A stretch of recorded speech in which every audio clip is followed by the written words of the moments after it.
guys, Always what's up, ready. YouTube? Welcome to the final day of the Shotgun Shogun Winter Snowdown. 32 people, 3 days. We are down to the semifinals, the finals, and the fifth and sixth place matches here. So, what are you looking forward to today? Well, you're looking forward to all of your prediction brackets being wrong if you were in the prediction brackets. We were just talking about how some of these people like Zazen, like Elve Mage, coming through, beating some of these bigger name players that we have, kind of known to be very, very strong, coming through. Elve Mage specifically ruining a lot of people's bracket predictions here. And, you love to see it. I love to see the upsets. We love to see people who, were favored to win get knocked out by potentially a dark horse, not necessarily a dark horse, but the unknown strong player coming up through and shaking things up a little bit. Not only that, but people have been kind of playing still in the previous meta, so it also goes to show the people who have been kind of shaking things up, right, coming in the preseason testing, hitting the lab, realizing, hey, this is what we need to do in order to win this stuff. Now, we've seen 2 days of amazing matches. Mevlin, what are some of your highlights from day 1 and 2? Actually, I wanted to mention first that I feel like being in the preseason, having this final tournament right on preseason when things are changing, goes to show that it's favoring players who are pretty quick to change their playstyles according to the meta. And I think that's why we're seeing like all these upsets, because like you said, some players are still trying out to see if the previous meta still works, and I don't think it does. There's just the changes from the all the changes that not just from the heroes, but the changes from Frenzy itself, I think caused so much of a stir in the current playstyle in the game. But so far, my favorite is still the we all know the famous G-Perg versus Aeros fight, right? Like I think that was Pan Shui versus That was versus Yakuza versus Light. Yeah, I still cannot forget that fight. That was so hype, just 1v1ing, the G-Perg with his A-lots and being able to like eke out the win at the end. But that still stands out for me 100%. absolutely. And one of the things too is we're seeing a lot of G-Perg play, right? Pan Shui kind of on the cutting edge of the G-Perg meta,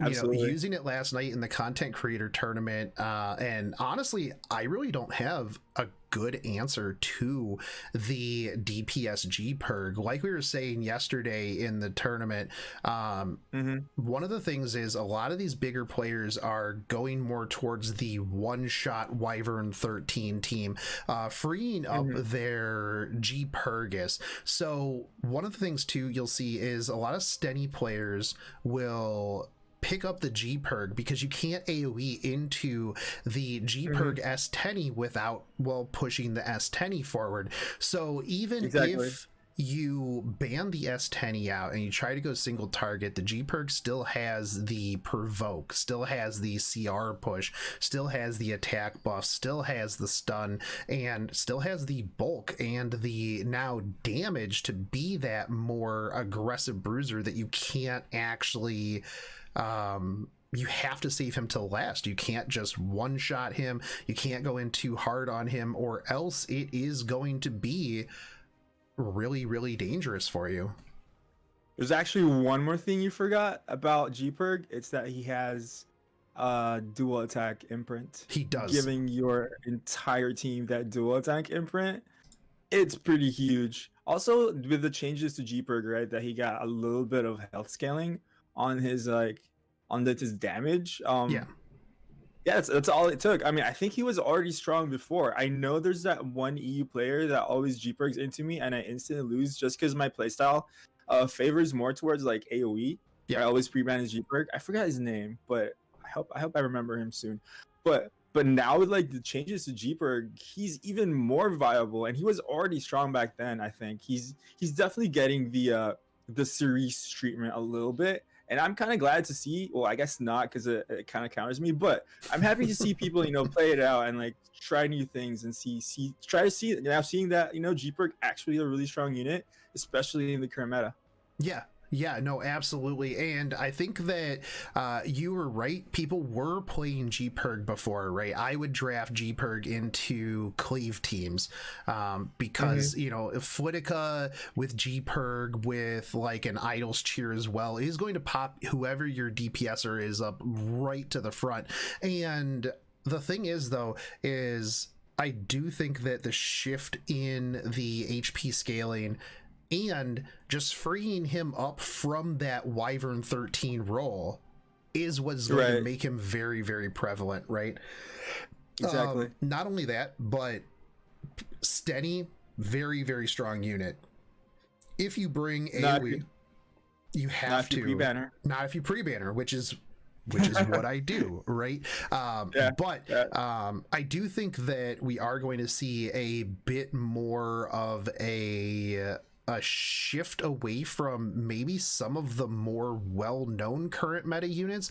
Aeros has been an absolute monster in this tournament. Not only that, but just in general, the amount of things that Aeros brings to the table, the defense buff, the self-healing, the strip and self-CR push on the S1, and the almost infinite late game double ups with 2-turn debuff immunity on his S2 into your massive single target and or even AoE builds, right? I like to run Aeros with my Dizzy, meaning that, I'm going to strip, I'm going to stun, things like that.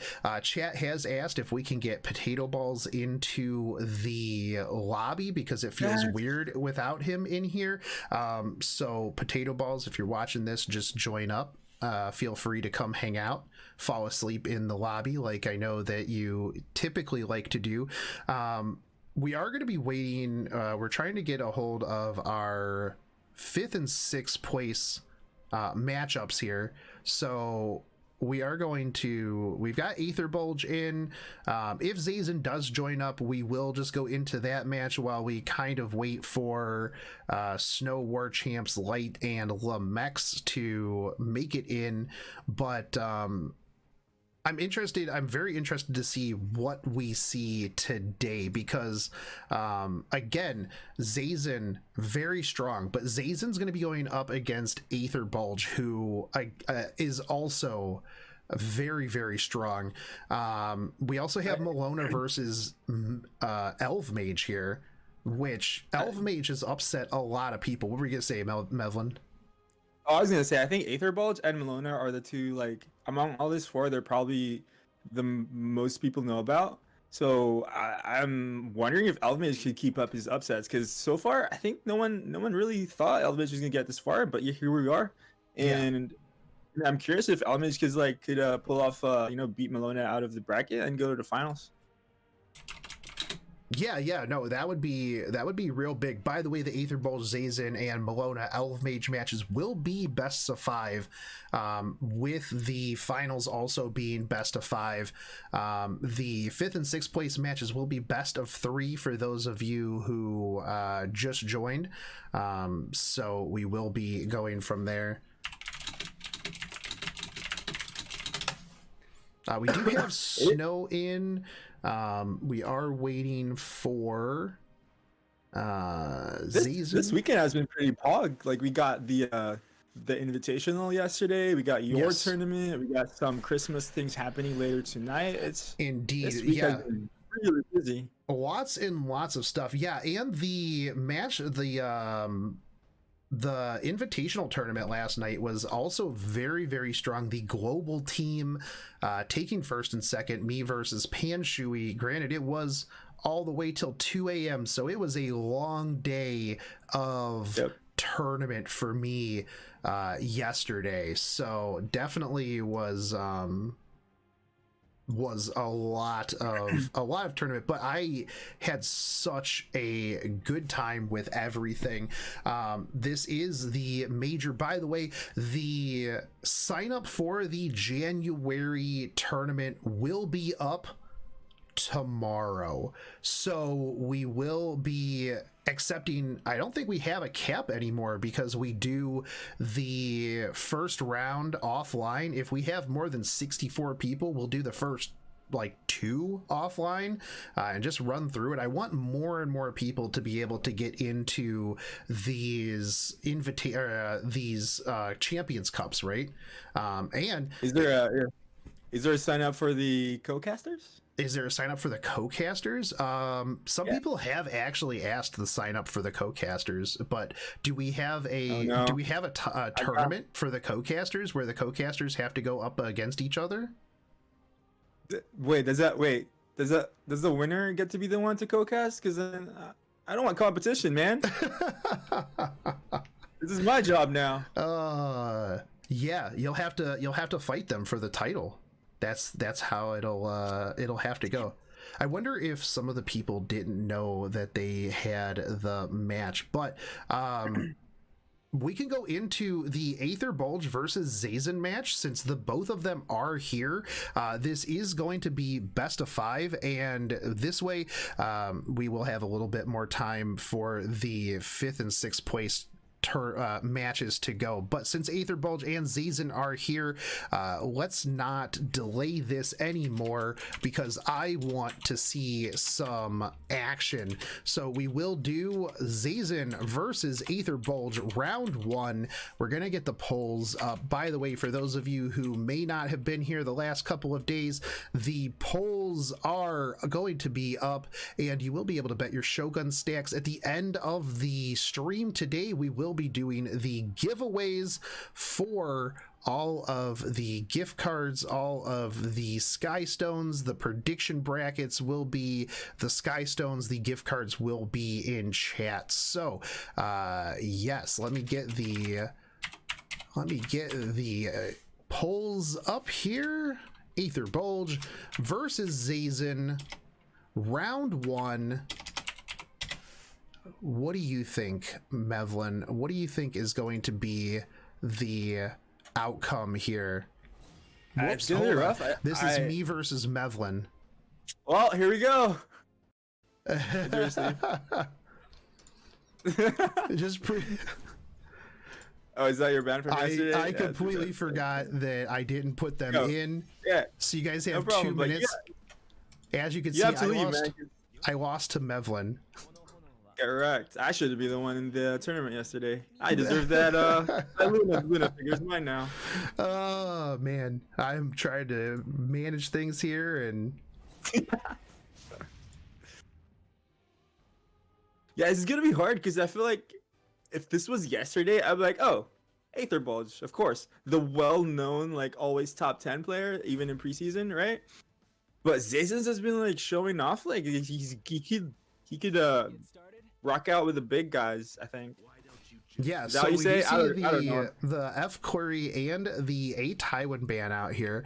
Zazen picking up the Aeros, but Aether Bulge getting the Emelkraut and the Stenny. Now Aeros just absolutely destroying, right? Oh yeah, absolutely. Especially with like I think the Emelkraut plus Stenny is really good here because Stenny is so good into Aeros with Aeros, sorry. Right? If Zazen was able to take that Stenny with the Aeros, the Aether would be. I'm kind of curious of the G-Perg pick here. Is it just a denial for? We know that it's actually that showcase. You know that G-Perg is really good with Stenny, but Stenny's on the other side. So I'm curious what this G-Perg is doing on Zazen's side right now. And also with the immunity from Emelkraut, right? You can't stun, you can't taunt. Right. So I'm not 100% sure what the G-Perg is for. Very interesting. We have seen the Doris from Aether Bulge do some absolute work this tournament. Yeah, that defense buff plus like healing buff, I think is really strong. I know we all know how slow she is, but the fact that she can provide that continuous healing being able to heal inside her turn might be good enough to compensate for how slow she is. I do find it interesting though, like you said, with the G-Perg on the Zazen side, Mm-hmm. and the potential for the immunity from Aether Bulge in the LR Crow. Now the thing is here is that Zazen doesn't have much in the way of AoE, right? So it's almost a guaranteed Stenny ban here. Right. I don't think I like the SB as much, but definitely that Stenny's a bit rough for Season if he doesn't ban it.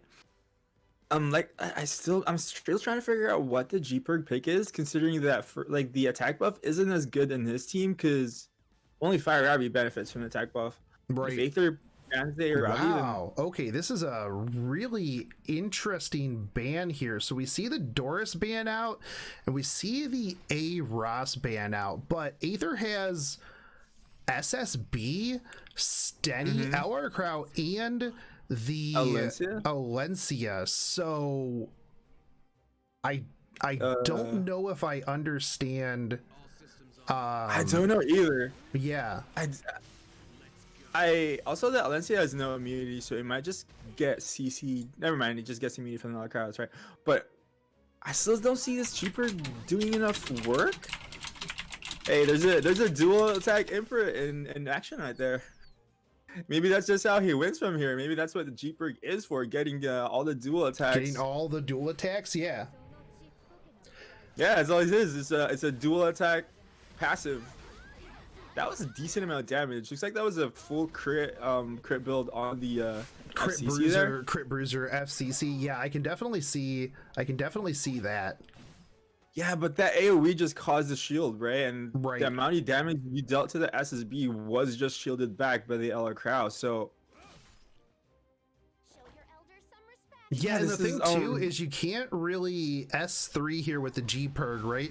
Because you'll cool down the Last Rider Crow. You will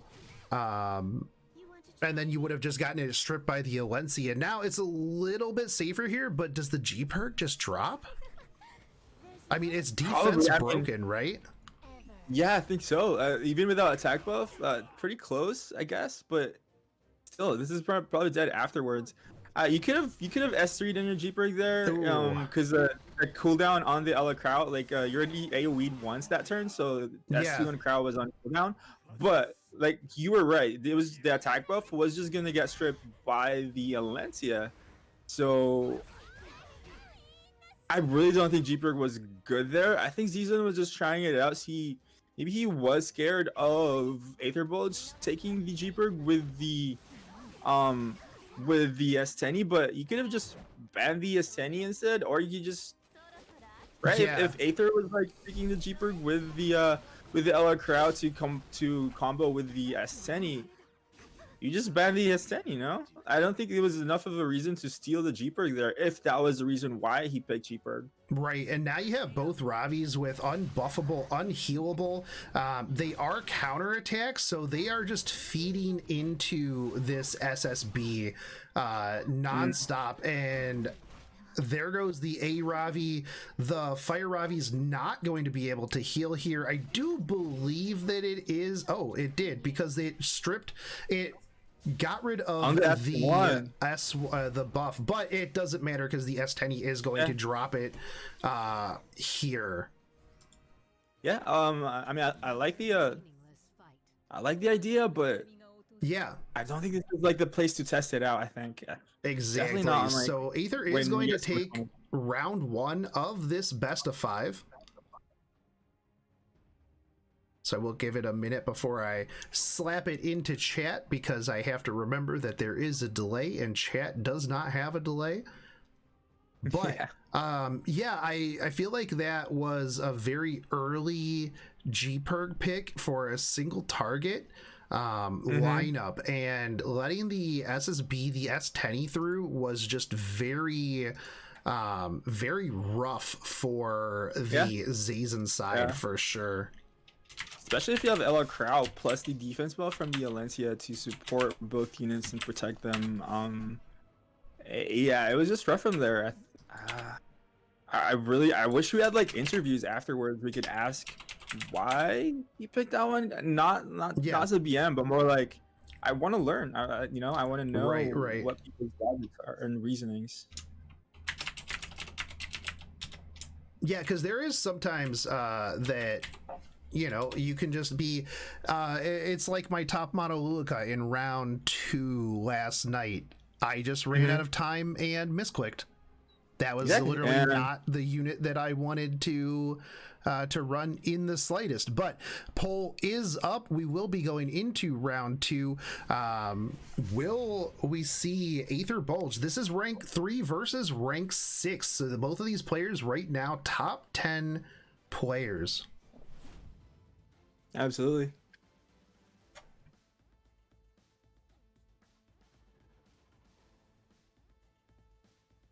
So we do see the A Tywin and the Falconeer Quarry ban out. We'll see if Zazen picks up the Aeros right out the gate. I don't know if Zazen is known for playing S10. I don't think I've seen an S10 from the Zazen side. I know he has the counter RB. He's hovering the Stenny. He does. He picks it up. He's a Stenny. He played a Stenny before because he doesn't have a scan. That's right. That is right. Yeah. He's the only one that doesn't believe in the scan. Or hey, you know what? Maybe he likes. I'm pretty sure he has it. Maybe he just likes the original better. Yeah. Some people have certain tastes, right? Like D-Derp Turtle. Something I love to do. Picking the Lilius with the Bazaar. That way you're not getting countered by the Lilius. Right. And Lilius Bazaar is really good too, especially if you have a Bruiser Lilius. Lilius being your DPS with the Bazaar.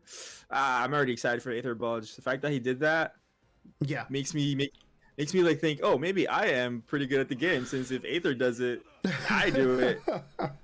We do see the H-Fine, and we do see Zazen pick up the G-Perg this time around. Aether going into the SSB. Now I'm curious if maybe he didn't see Aether take the Stenny the last round. That's why he G-Perged. I don't know. Possibly, but the fact that he has the Stenny plus G-Perg now, I'm really excited to see what Zazen has, what kind of G-Perg it is in the first place, because we do know there's like a couple of G-Pergs I could build. You could either build him with high effectiveness, or you could build him like with some crit, or you could just build him super tanky to protect the team. Like I've asked around a lot of people, and like there's like different answers that people have tried to on their G-Perg. Indeed. So we do see the last pickup, the Dizzy and the SSB here. Zazen's going to answer with that Fighter Maya. Now, I believe we saw Aether Bulge using the Fighter Maya early on in the tournament and at various points, right? With pretty high effect, high efficiency, being able to just really bop things. Yeah, those are like high crit damage F Maya with like Elve's counter. Even speed Elve's is good sometimes because you don't really want to hit the F Maya in the first place. You're hitting everyone else in the team. Yeah. So it's usually good enough that she has Elbrus. Those things hurt, dude. It's so scary. Every time I see F Maya, not only does that unit counter me, even if she doesn't counter the opponent. Like if there's no debuffs in the other team, sometimes she still works. Because just how much damage she does. Yeah, absolutely. So we are going to see the open up here on the H-Fine, but the H-Fine is not going to take enough damage to drop below the 50%. Is going to just opt to S1 here, which I think isn't the worst idea. Unfortunately, though, this is going to put the H-Fine really far back, allowing the... Ooh, got the Abyssal Stun on the Fighter Maya. Doesn't really matter here though, because you have to S3 on your LR Crow here for the immunity, so it's gonna remove the F Maya. This is one of the reasons why my H-Fine is actually a lot slower than most H-Fines. Like I run at 224 H-Fines because some Bazaars are built like this where they're slower than most H-Fines, and then your turn 1 is useless. Because that's all Euphemia is mostly good for, is to that remove the debuffs that Basar does, and if the Basar is slower, then you have to cycle an entire turn. Right. Yeah, no, exactly, because as you can see, all of these units are going to have the slow, the blind. You're going to be really crippled for this entire time up until that H Euphine it gets another turn. And which the Zazen side, the Zazen side is gonna taunt her now. Yeah, Lilith is gonna taunt this. Ooh, resistance, though. Yeah. Missing the Hifine again and no Abyssals this time. So Hifine is gonna remove 2 debuffs from for the entire team. But so there's gonna be 1 debuff left on the FCC here. Yeah, but this is going to just benefit the Aether Bulge side, because every time that H Hifine gets a turn, you're going to be reducing that cooldown on that last Rider Crow. Ooh, that's a good point. Ooh, that was real close. Doesn't kill it though, but Zazen does have quite a bit of souls here. He's going to be able to turn multiple times if he wanted to. He does. So the Dizzy already at half, going to be pushing everybody back a little bit here. And the Zazen side looking really, really hurt. He is absolutely going to have to S3 here with that FCC almost as soon as possible, just to prevent some of the damage coming in. And everybody real low. No attack buff here on the H Euphine, and that is where are we at here with the last Rider Crow. If he does not, if he S3s here, that is going to put the last Rider Crow in the horse range. I think the H Euphine dies here, right? I don't think you want to kill the H Euphine, because you kind of want him to like feed your Ella Crow. Also, quad stun on that. Yeah. Also, now I'm appreciating Aether Bulge's draft a lot more, because if you remember, he did a LR Crow into Bastar plus Lilius. Yeah. And the fact that he went LR Crow plus Bastar means he's H Euphine for the LR Crow, constant reset on that S2. Yeah. If you try to counter his Basar with a H Euphine, you're just feeding LR Crow. And if you don't H Euphine the Basar, then Basar just pops off. This is actually a really strong draft on Aether's side. Yeah, this is an absolute amazing draft. Very well thought out, and going 2-0 against Zazen. So this is it right here. Zazen has to has to pull this one out if he wants to. He has to reverse sweep this match in order to make it into the finals. Yeah. So far, Aether Bulge is showing really smart draft decisions. Like, I didn't even get to appreciate his draft until after the fact that he showed me how it works. Right. No, for sure. So Aether Bulge 2-0 so far. Let's see what Zazen can pull out in this last one, because right now Aether has been very, very commanding in these wins. I've really very, very impressive. We will be putting the poll up for round 3. It's just the first match of the day, and we're already getting starstruck by all these high level players with their high level plays. Yeah, no, absolutely. Very, very strong stuff here. So the poll is up. We're going to go into round 3, and Zazen very much on the back foot right now. Has to pull this one out, and the pressure probably very, very big on the side of Zazen right now.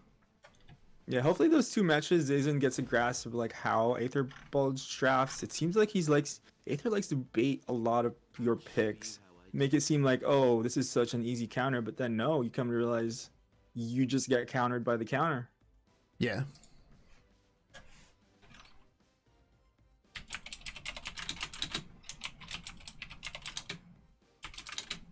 Zazen picking the Elo crowd, forcing Aether to pick the S10 since you don't want Zazen to grab the S10 plus Elo crowd combo. And also Elo crowd and S10 don't really counter each other, I don't think. I think S10 has a better chance of winning against Elo crowd. So I do like Aether Bulge's draft so far, especially with protection from the FCC here. Yeah. Isn't taking his time now. Is he gonna go G-Perg again? So we keep seeing him pick up the G-Perg, and I don't know how I feel about this constant G-Perg. It feels like he's very afraid of it, and I don't know. Have we even seen Aether Bulge pull out the G-Perg at all? I don't think. Not the fact that he picks it I guess he picks it super early and constantly. He might not be afraid of it. Maybe he just actually likes his G-Perg. But it is a different draft this time because he now has the LR crowd. So yeah. Aether no longer has immunity to protect him from the stun. That's and also true. He has Landy. Landy really scales well with attack, right? Considering well, her S2 gives her even more percentage attack that stacks on top of the attack buff. Indeed. So this is a lot better draft than Zazen so far compared to the first match where he wasn't really benefiting from the attack buff. He was getting countered by the LR crowd, so he wasn't getting stuns. There was a lot of things wrong with the first draft. But this one, I'm kind of liking it a little bit more. Yeah, we do see the Doris. We do see the Doris come out, and Aether a bit more on the side of sustain tank, but also aggressive, whereas Zazen is just aggressive, right? But Zazen does pick up the DN as the last pickup here, kind of tipping his hand that he is absolutely not afraid of that S10 with the G-Perg, with the LR crowd, with the Landy, with the SSB. Most likely not going to be banning out that S10. I almost feel like if Aether picks up the RB there. Oh, he opts to go with the Bazaar. Yeah. This is what I'm gonna say. If you're gonna go SSB DN here into the Alencia, you're prone to the last pick Bazaar, and now you have double strippers in the other side of the team. But Aether Bulge ending up banning the DN anyways with double strip on his team. I'm kind of curious why he did that one. I figured that the Bazaar. All right, so we do see the Bazaar ban out. Yeah, I think even if DN was on the field, you still have Valencia for the potential strip, or even that. Most DNs would be too afraid to S3. You know, if DN does an S3, you pretty much counter the DN, right? Like, I don't understand the DN ban there, but maybe he's just not afraid. Maybe he's just really so scared of the push up from the Landy here, because then you could combo up right into DN attack buff and then cleave from there. Right. So we are going to see the Landy push forward. The other thing too here, right, is that if you Alencia, you're going to trigger the G-Perg, right? If you S3 with the FCC, you're going to trigger the G-Perg. Now that your Landy is sitting behind the guiding light, you are in a much better spot. Nothing gets stripped in a here. much better spot. You does get stripped here. Does get stripped here. Everything does get stripped. You do land the defense break here on the Alencia though, and you're going to have a lot of damage coming in from the SSB, but I don't think it's going to be enough damage. You're going to double up into the Landy, who is going to be your regular attacker, right? And sure, you're going to get a little bit of a bat back here from the SSB, but you have a defense buff here, so you should be safe. Yeah, there goes one of the abilities to reach your Stenny, and that takes out the bigger threat to the Alencia. Because and Alencia into FB is probably super good. We do see a defense break with a dual attack And that defense Mind's broke. Eye, and it did defense break, and your SSB, its defense broke. There is just the The, the it is defense visual broken. glitch, Yeah, if you look at the skill info, she is defense broken. It's just Yep. that bug needs 100% fixed. Yeah, and Aether Bulge just yeah. coming through and really sweeping this right out. 3-0 on Zazen. Aether, the Bulge is out of control. Really good picks on Aether's side. Yeah. I do feel like the G-Perg could be a potential pick to like stop players from going AoE in the same sense that I pick LQC to stop people from picking dark units. Yeah. But I don't think it's as good. Because you know you don't have to go AoE, and even then in that fight, right, he did have some AoEs, and it was still like it was good enough. Yeah. Yeah, no, definitely very, very strong drafting from the Aether Bulge side. Really just absolute big brain right there. And but we're going to move into Light versus I Am Eeks for the 5th and 6th place matches here. Once we get War Champs, we'll go into the Snow War Champs one, but let's see who is going to win this one. This one should be fast, right? More Light, known for being as fast as the speed of light. And then the winner of this one will fight the winner of the next one for that 5th and 6th. These two will be getting Sky Stones. 5th will be getting 1,200 Sky Stones.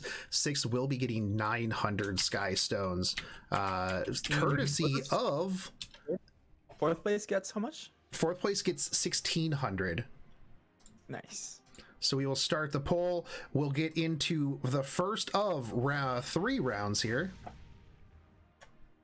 Absolutely. Who did Eeks fight before? Try to remember who Eeks fought. Zazen.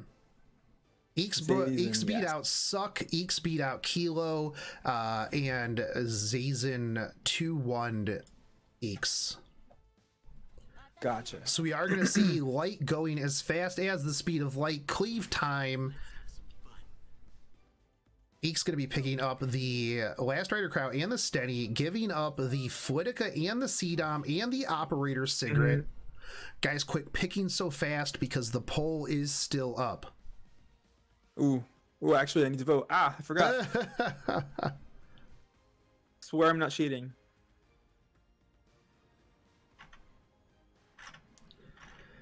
I feel like one way to beat Light, right, is maybe just steal some of his core units and like maybe steal a CDOM, or I think stealing the CDOM or even just pre-banning the CDOM could be a good idea.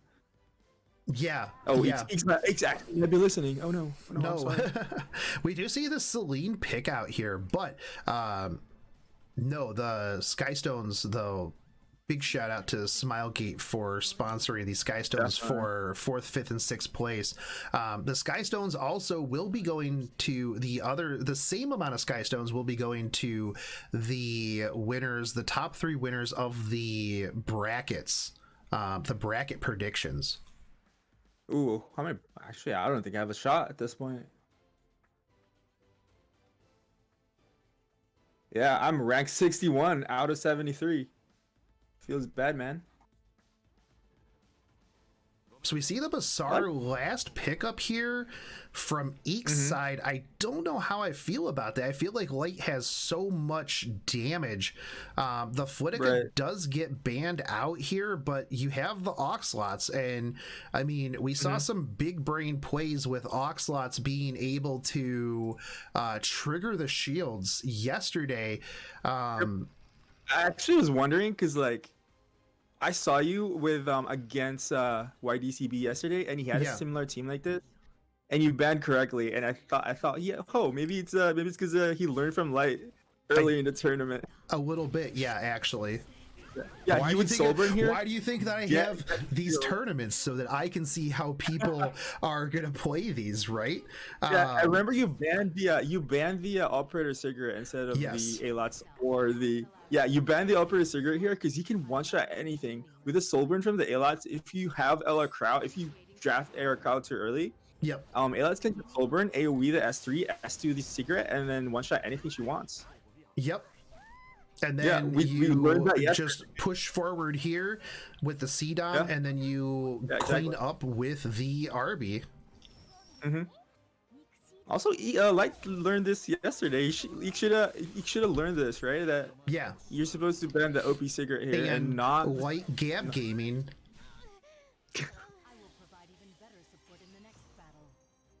That was so fast. Good thing I voted in time. Good thing you voted in time. Light taking round 1 out of 2.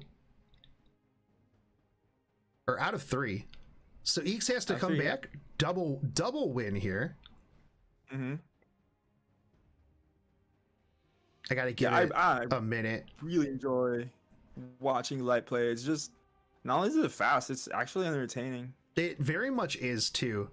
It very much is. So we will be getting into this. It takes me longer to make these polls than it does to finish the match. But we'll see if Eeks can eke it out. And kind of, like you said, decide, do you either take some of Light's picks or do you just tank it down? Personally, I am a much bigger fan of just tanking it down and hoping for the best. Just take it down and don't draft LR Crow, I think, against Light. Yeah. Because if you draft LR Crow, you're pretty much giving him an insta kill with that OP cigarette. Okay, so we see banned the ammo hits though. Yeah.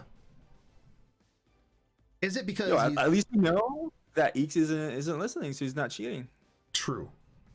But I'm surprised that Eeks banned out the ML haste last time around and didn't pick up the RB.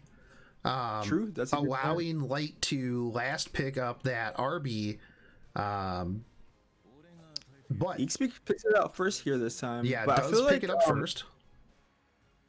The problem is Flitica soft counters RB though, being able to put that skill null while cleaving, pretty much guaranteeing a kill on the RB, right? Eeks deciding, hey, if we're gonna do this cleave thing, let's do this cleave thing.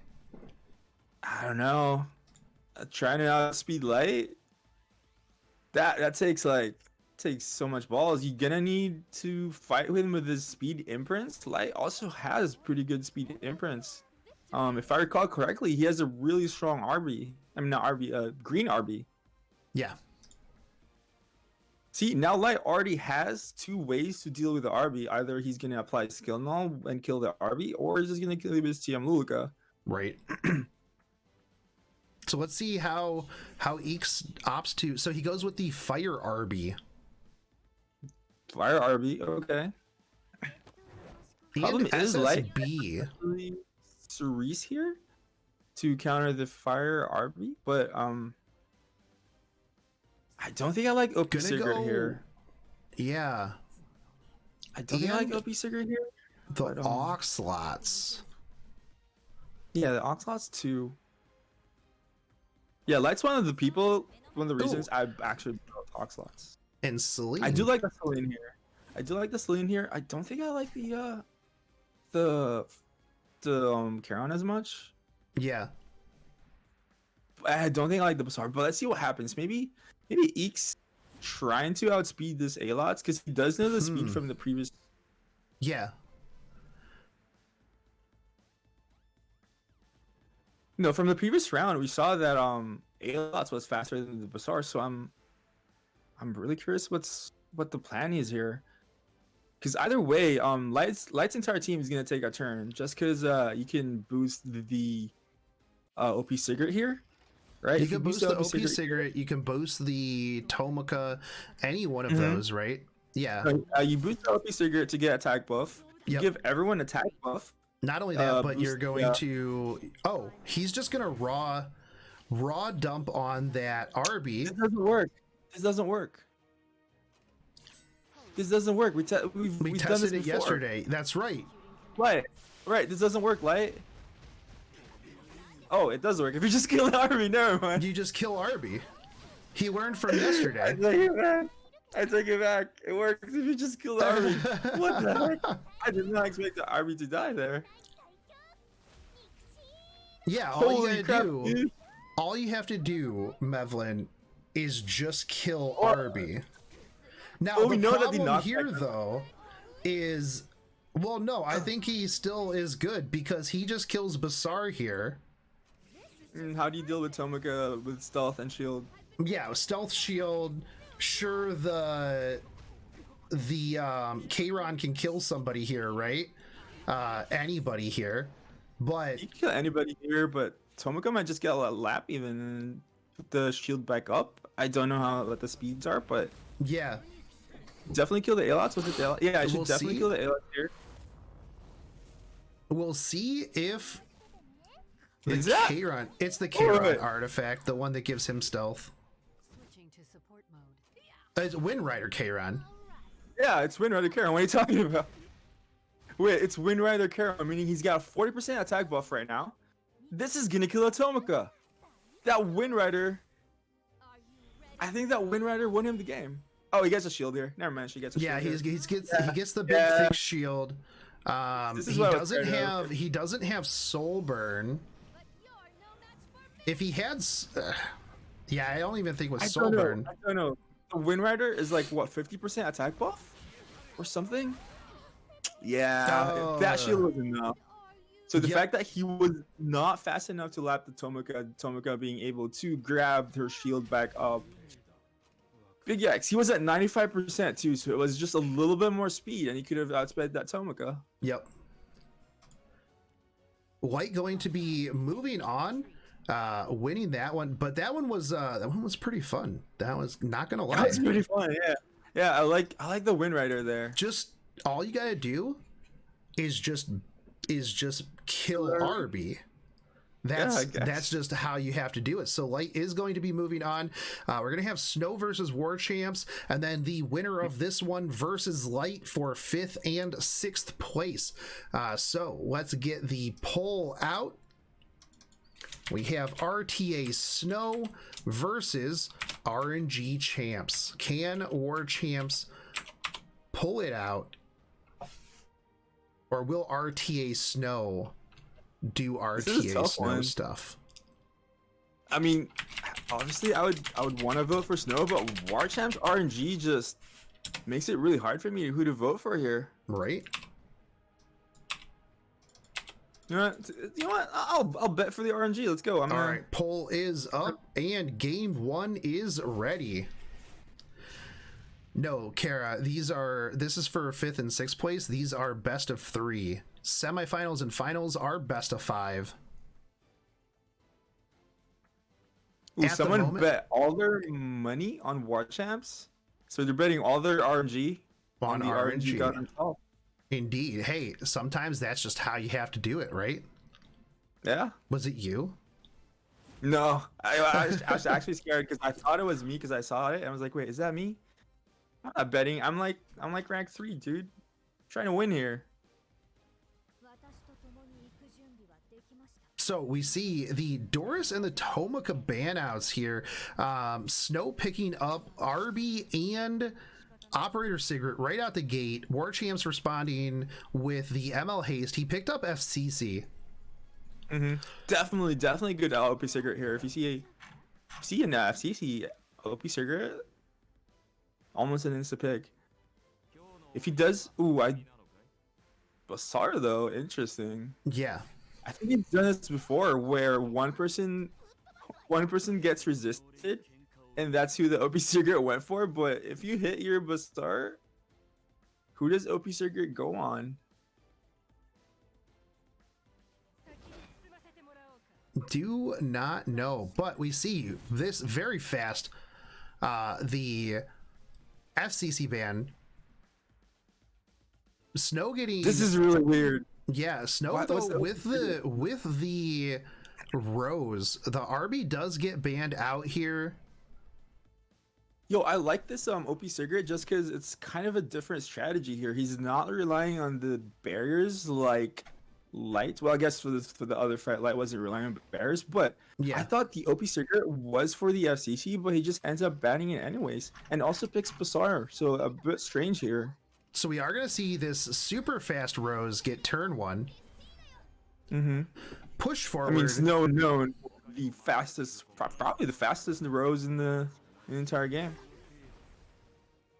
So opts the strip here and ends up hitting the Lilius as well. Switching to support mode. So you open with S3. Yep, he's and going to you open just with S3 S3. Disappear. Now, I is guess the this ST a just- cleave Bryceria? I would think so. Being slower than the OP Surger would mean it would have some stats somewhere else that's not speed, and my guess is probably damage. Now, the problem here is that the side of War Champs is still very, very tanky. Still very tanky and not. Now the list is gonna proper S3. Yeah, And, Lilius is going to pop her S3. You're going to have, that's going to push back. You have the War Champs going to raw S3 a Tywin through here. Mm-hmm. Quad stun, and that's game. I think so. The Perhaps S3 guiding light, but Yeah, the S3 here, and Denton literally lost 973 Shogun snacks. Shogun snacks. Shogun, you're already a snack, dude. You don't have to have Shogun snacks. Yeah. Something in my bracket is wrong. Kara, what is wrong in my current bracket? These are just for 5th and 6th place. These are just for the Kara, I'm Skystones. not. I didn't join the tournament. Nothing's wrong with the bracket. Me not being there is absolutely okay. Rip Denton's points. War Champs is going to win that one. Just a little bit too tanky there. Yeah, a little bit. Yeah. I think Snow was trying to just cleave it out, but I like the idea. It's just like baiting the OP Secret. It might just be like some form of like mind games. And just instead of like relying on the S2 for the OP Secret, you just S3 for the raw damage potential. That's the only thing I could think of. I like the idea, but War Champs is way too tanky to be cleaved that easily. Yeah, definitely. 100%. But we are going to get into round 2 of 3 here. This is going to determine who is going on to fight Light for the Sky Stones.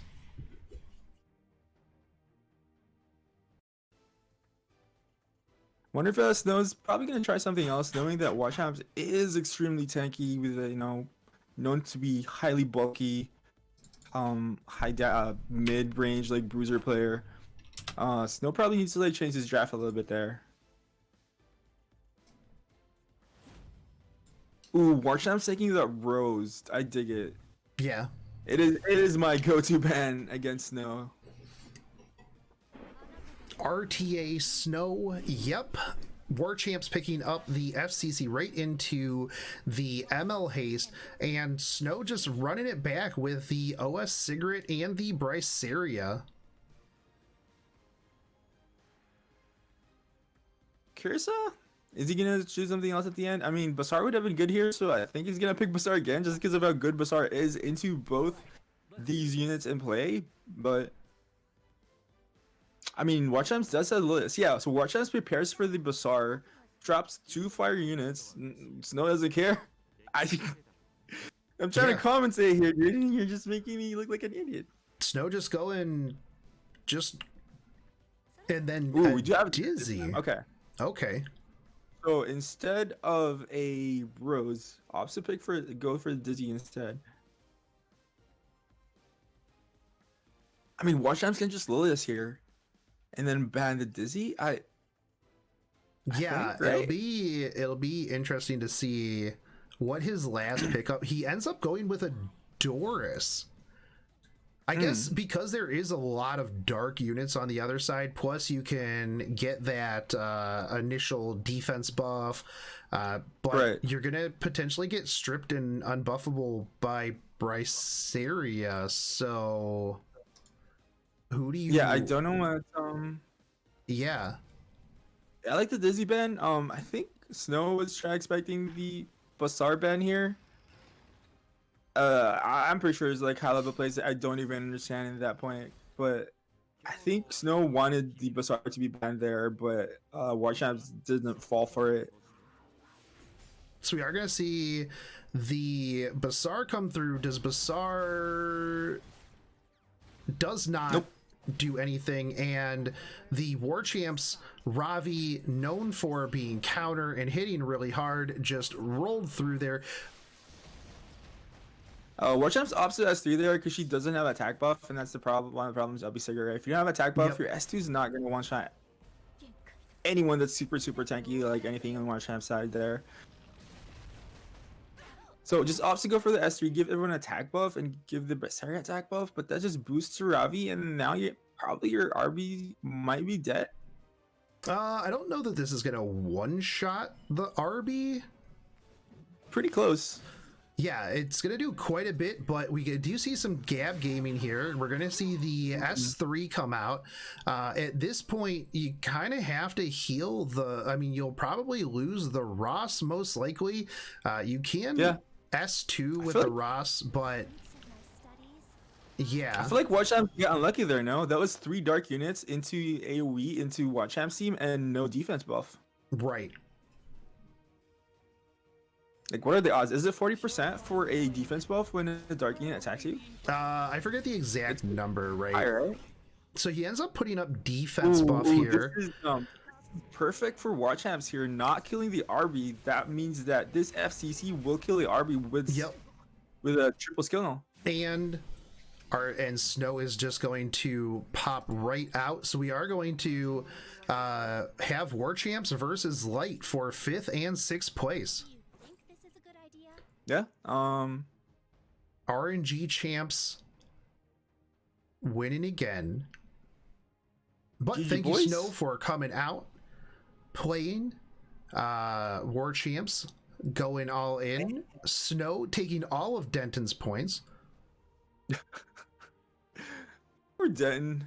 Poor Denton. But we'll see if Light, watching that previous match, has to know that War Champs, super tanky, right? Yep. Absolutely.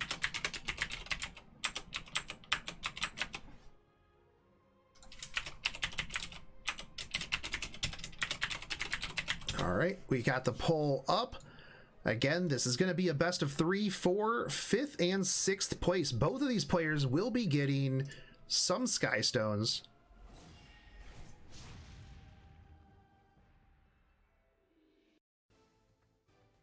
Who are your Shogun stacks on?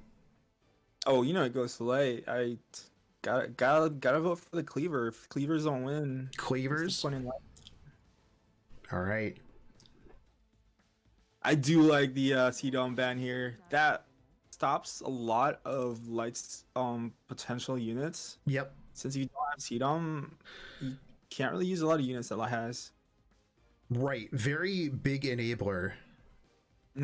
Watch Apps grabbing the Emil Haste instantly as well. That might be a bit too early. I don't think I've ever seen Light play Emil Haste. So it looks like if you ban Light CDOM, he opts to go some kind of bruisery team. Oh, he goes Rose. He's That's going with potential Rose Cleave, boys. Let me show you the results of my research. Yeah, I like it. I like the plays here.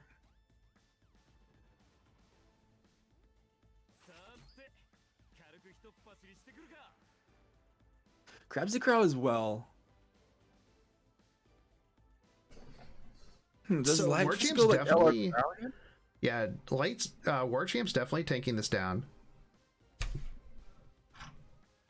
Yeah, does Light just opt to go like some kind of bruiser cleave, or is he gonna try something else? I mean, so far it's still leaning towards some form of bruiser cleave. So now he has double stealth units onto these double single target true damage heroes.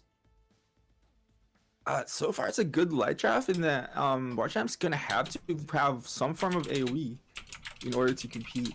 Or even just try to outspeed Light's. You could try to outspeed Light's team though. So there's two ways for Watch Champs to do this. So far, Light's Watch Champs trying. I think he's trying to outspeed here.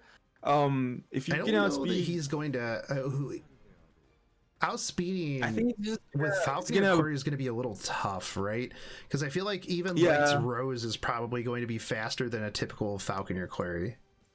Yeah, but I think you ban the Rose and then try to outspeed the Tomoka here. I don't know how much speed Flurry's Watch Champs Flurry has. Yeah. Triple stone. All right, so I think you're gonna ban the Flurry here. That way you're bans the Charon. So you ban the Charon. I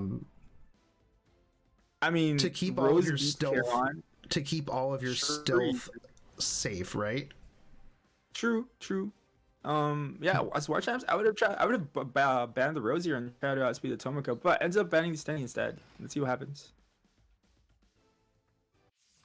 I do like Akali, and it's a unit that I personally want to build myself, but Akali is one of those very high needy gear units.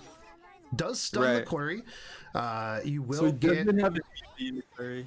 Yep. That's why he wasn't trying to outspeed. Okay. The thing is here, who do you hit with the Watcher Shuri? I mean, you delete one of these units, right? Is it the Doris? Yeah. Is it the Doris? Doesn't she get a % chance to like negate? Oh, it's light. Never mind. It's only dark units. Because I feel like that is part of your sustain, right? Because if you leave the Doris in, Doris can S3 Falconeer Quarry, completely resetting just about everything. Right. Yeah, probably just go for the Doris here. Goes for the Crow instead. Just get rid of the Crow. Honestly, though, I don't think that that's the worst idea, right? Because that is the vast majority of your potential damage with the horse. True. Also removes the negation here. A Dust Devil on the Akoli as well into that Falconer Cleary, but Falconer Cleary now has defense buff with the health regen. I think this Falconer Cleary is gonna heal back up to full eventually. Yeah. You don't even have to S3 here. I don't think your Flurry's in that much trouble. Yeah. You will have the dual attack here. Your Rose can shield and push forward the Watcher Shuri, which I think is good because, I mean, that's one of the things that they have to hit at this point. Right. The thing is now Flurry's going to lose her defense buff, and this Tomoka Soulburn might be enough to one-shot that Flurry. Yeah, and if not, the Tomoka plus the Watcher Shuri is most likely going to easily be more than enough. Oh, is that your Luna figure? Did your Luna figure come? I guarantee it did not come that fast. All right, so Light is going to be taking this one. Yeah, after the Falconeer Quarry drop, easy life there. There's not much that they were going to be able to do, even with the defense break into the Rose. Even if there was a defense break into the Rose, it would not have been enough to follow up there. So Light is going to take the first round. Watch Champs had to have some form of AoE there to take those units out of stealth, or he would have to like try to outspeed. But the fact that he went Flurry, he went half and half. He went Flurry and he went who was the other one? Charon. He went Charon for the AoE. Means that you just ban the Charon and you win from there. So I think he had to draft 2 AoE units there to guarantee that he had some way to deal with those stealthy units.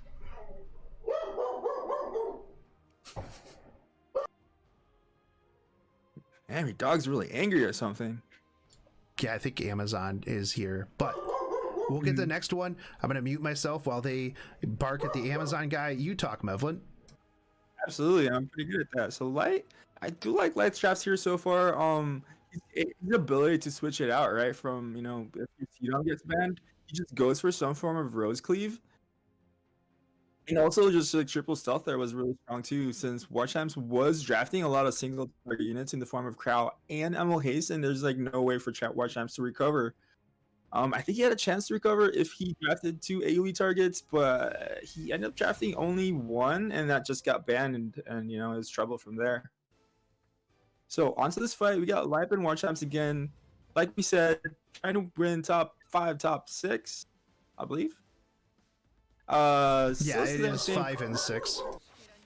5 and 6. Right, Warchamp's still picking the Emerald Haste again. This was his first pick from the last fight, just to deter a lot of the Arby's. Yo, just you need a hug, man. So far, they're just running it back, like grabbing the S10E as well. Does he end up grabbing? Yep, grab the S10E plus Rose as well. So Warchamps really needs to decide here. Does he go AoE or does he go try to outspeed? I think his best bet is try to start drafting some AoE units that can survive the initial cleave. Something like an SSB. The Charon was pretty good there too. The Charon was the Watcher Shuri can strip the Charon, so it's a little bit scary. But for the most part, I think this is probably the time for Warchamps to bring out his Charles though. I mean, you know, if you can't beat him in the draft, just beat him in the RNG.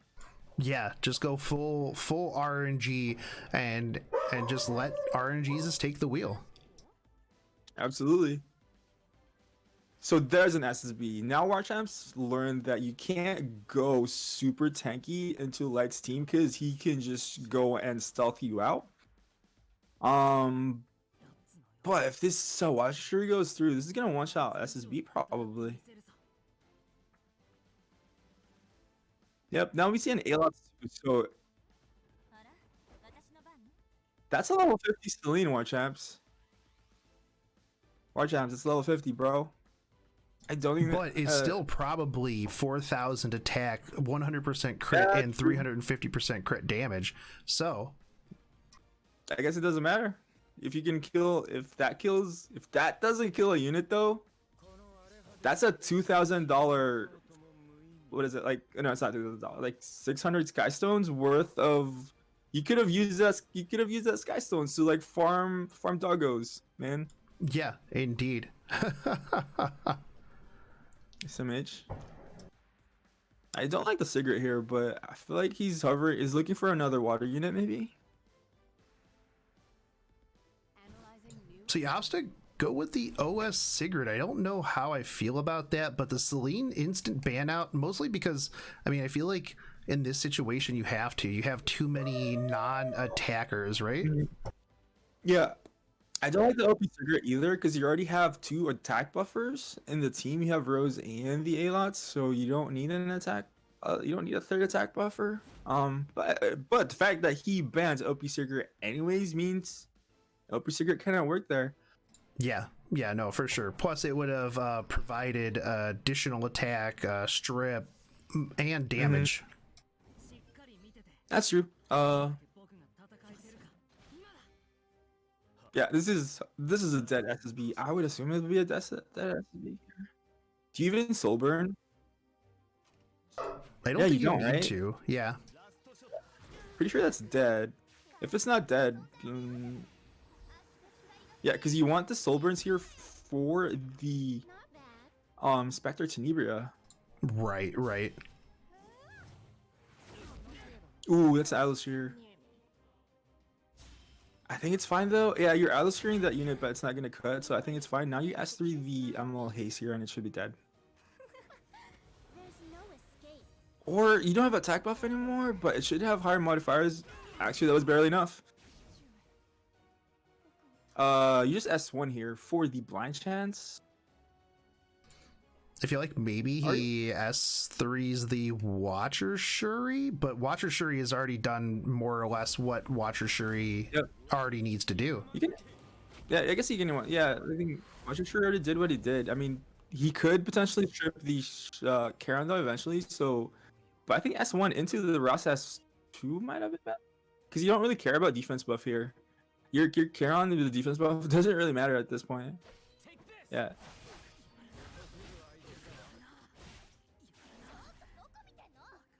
Yeah, I would have liked the S1 better, so... Oh, I guess never mind. You could cleanse with the Rose, right? I guess it doesn't matter, because if you blinded the T-Sir in here, the Rose would have still... Ooh, not killing his Charon is huge. Yeah, not triggering that is very big, because that's going to give that Charon 2 turns now. Hmm. Yeah, maybe shielding yourself on the roads was. Ooh. Oh. Yeah, shielding yourself in the rows. But I guess he wouldn't have known that the Karen was gonna survive that S1. It was more of the fact because the SN didn't have attack buff anymore. So, right? Did it not? Yeah. Wait. Right. Yeah, it didn't have Yeah. attack buff.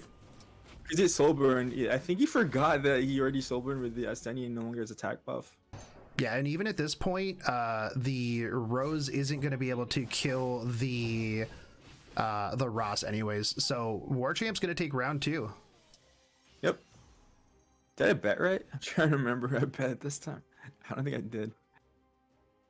It's gonna be a good fight now. Now that's 1-1. We're gonna go to round 3. See if Light can still cleave here, or can Warchamps continue surviving the onslaught that Light does things. Yeah. Dude, I didn't sleep either, man. We're both really tired. Both real tired. Warchamps though only had a 26% favorability in the chat. Damn. So lots of people getting those Shogun stacks. Well done, guys. Wherever you are. Yo, are you taking a nap after this? I'm gonna take a sweet ass nap. Absolutely. I'm gonna cuddle with my dog and go sleep. All right, so the poll is up for game 3, and this is going to determine the winner of 5th and 6th place. Absolutely. I still want to see your Charles, dude. I wonder if it's still geared. It might not be. Might not be. This more like, who would you put your? It's counter Charles, right? Who would you put your counter girl on then? I don't know. So we still see the same pre-bans. Light really not liking FCC. Don't know why though, considering he plays OP Cigarette a lot. But yeah,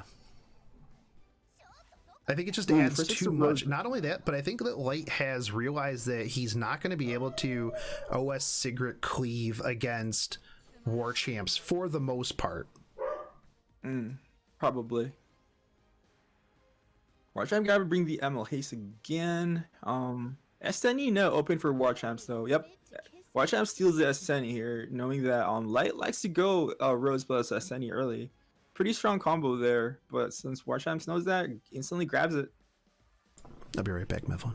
You keep talking. Alright, for sure. Yeah, this is the power of turn 2, right? Like having second pick. Because so far Warchamps has been getting first pick, and he always wants that ML haste on his draft. Light usually goes Rose plus SNE, but now that that's switched up, Warchamps had the opportunity to grab the SNE and ends up taking it. Ooh, Light going Dizzy. Okay, so Light's trying something new here. Unless if it's like a high attack Dizzy, that's fairly common now to see high attack Dizzy with the effectiveness changes for RTA. Yeah, the DPS Dizzy is something that has definitely been kind of showing up a little bit lately. Yeah. Like, because you don't need that much effectiveness anymore. Right. Because the not just that, like Dizzy, the debuffs Dizzy doesn't really do this. Aside from the speed debuff, it doesn't really do that much to units that you can't hit. Anyways, like any high F-res unit. Yeah. Her debuffs doesn't really matter. Like it does obviously, but not as much as like hitting those low F-res units like an S10, right, or an SSB. Right. So we're like the Bazaar pickup here. Yeah, having a stripper, the double stripper into Dizzy is really strong here. Yeah. Like who do you ban, right? Indeed. You also have though the SSB on the Warchamp side, which I think is gonna be the ban. The Batbacks are just too powerful, right? Yeah, unless if you have like a follow-up to the strip, like a stunner. If you don't have a follow-up on the strippers here, definitely need to ban the SSB, or you just counter the SSB with a crow. I don't like this though, because then now you're stuck. You had a pretty strong draft going in, but now do you ban the SSB? Do you not ban the SSB? I don't think our crowd is that strong on the rest of the team, right? If you ban the SSB here, and you're left with our crowd, he's not as good, I think. like I think it would have better to just ban the SSB and like draft accordingly to the units left in play. But Yeah. he ends up banning correctly though, so he has other crowd to deal with the SSB potentially. Potentially. I mean, there's no sustain though on the light side. Yeah, there is no sustain. So we'll see. Light definitely going to get full turns before they're even able to do anything. Let's see if this gets strips on. The other thing too that you're going to realize is that you have a book, so that means no strip on the Stenny is big. That's a 9,000 HP Dizzy. That's this DPS. Is probably gonna be my DPS. It's gotta be. Ooh, that's is it chunky? It's hard to tell. The sadly the no, yeah, that did a lot of damage to that Stenny. And then that crowd's gonna kill it. Oh my goodness, I love it. I feel like the fact that it's kind of speed tuned off here, you kind of wanted the crowd to go before anyone else. That way you're getting the cooldown reduction on the SSB knockback. But I mean, I don't think that he really was too worried yeah, about this is that probably plan. not a regular draft, right? Yeah, it's not really a regular draft. Your Stenny dies here. Your Stenny does absolutely die here, and I think and he's gonna get he gets the soul burn. He's gonna get the bat back, which is gonna cool it down even more. True. You have unbuffable, so you have to S3 the SSB here, meaning that you're going to end up losing your ML haste, and there goes your mitigation. Yeah, also, no, that Dizzy's entire job was. Wait, hold on. Oh, he's gonna opt to heal. He's gonna rip the S3 with the Unless if this Bazaar can't. I feel like it should. It does lap anyways. Yeah, because of the slow. You kind of want to stun here, but ends up not landing any stuns. Big sad. Doesn't miss. Who wins the 50-50, healing so much in the entire team. The thing is, they're still unbuffable though, so this SSB is not gonna take advantage of the buffs that this Doris is gonna S2 soon. Yep. This is gonna be a close fight. Crow already has his horse up with 10 souls. Yeah. Yeah, this is like looking good on the light side. That DPS Dizzy killing the S10 was pretty clutch. Indeed, does get a stun here. Could have probably used that stun last turn, and then that would have been a whole different game. But I think he's still in a good spot here. Like a fully debuff SSB doesn't miss, but doesn't even prop the shield here. Right. And at this point, you're just feeding this ML Crow. This is number 2. Granted, it doesn't do as much to the SSB, but between the shields and the CR push and everything like that, it's only going to be a matter of time before this ML Crow is going to be able to just ramp up. You still have 1 turn on the Doris S3. Absolutely. And at this point, you just work down the SSB. Yeah, this is really smart on Light's part, but then again, he did, like I said, he did win the post ban, not banning the SSB, while Watchham's not banning the LR Crow. I'm not a huge fan of like having to play rock paper scissors though. Right. Yeah, I'm not a huge fan, but at least a light like big brain. He already has his horse yet again. Oh, that's so nasty. And do we see the SS almost? Almost. I mean, but the problem is here, you're going to I think. Okay. Wait, it's already ready? That's so fast. The S3 is already ready. Doesn't get rid of the provoke though, but that Rose took so much damage. Yep. Ooh, but Bazaar lands both his debuffs. If you don't know, Bazaar S2 is only 75% chance to land. Being able to land both of his debuffs is actually not as common as you Crow think. does have 2 turns left on horse, 1 turn now. Yeah, this crowd is a ticking time bomb. This is probably doesn't kill the Emil Hayes here, but I guess Emil Hayes is kind of dead pick here because he doesn't have his S3 for quite a while. Right. 2 turns. 2 turns. Doris does have S2 though. Does ends up stripping this speed buff though, so maybe killing that Emil Hayes might have been a good idea. Definitely want to S1 the SSB there. That way you had the potential for a stun. Yeah. We are going to see the S3 come in here. This is going to probably apply at this point, most likely applying unbuffable, unhealable, which is not good for the LR Crow. And you're going to have the S2 come in from the Doris. Oh, is this not going to work? There's going to be no debuff immunity on this LR Crow. It is going to kill the other 2, but not in the best of places. Does miss though. And it's Bazaar versus SSB, and I think that White obviously pulls this one out, right? Yep. Stuns, doesn't strip though, but doesn't does strip, stun, was and you were going to be able to just go through easy. So White is going to take 5th, War Champs is going to take 6th, and then I will get with you guys for your Sky Stones after this. But thank you guys both for coming out. Great matches.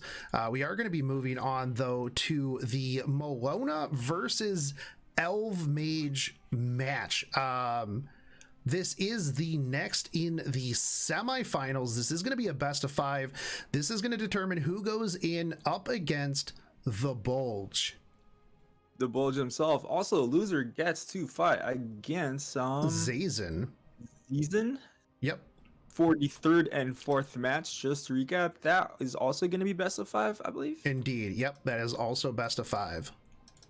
So, Malona versus Elve Mage. Elve Mage kind of coming through and really just hammering things out this tournament. A lot of people, their brackets got absolutely dumpstered by the Elve Mage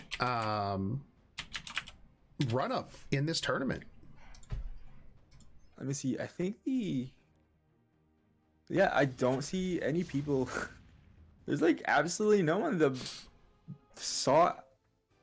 Yeah, poor Elf Mage, dude. Literally. Hey, no but one you know what? voted Elf Mage for top 4.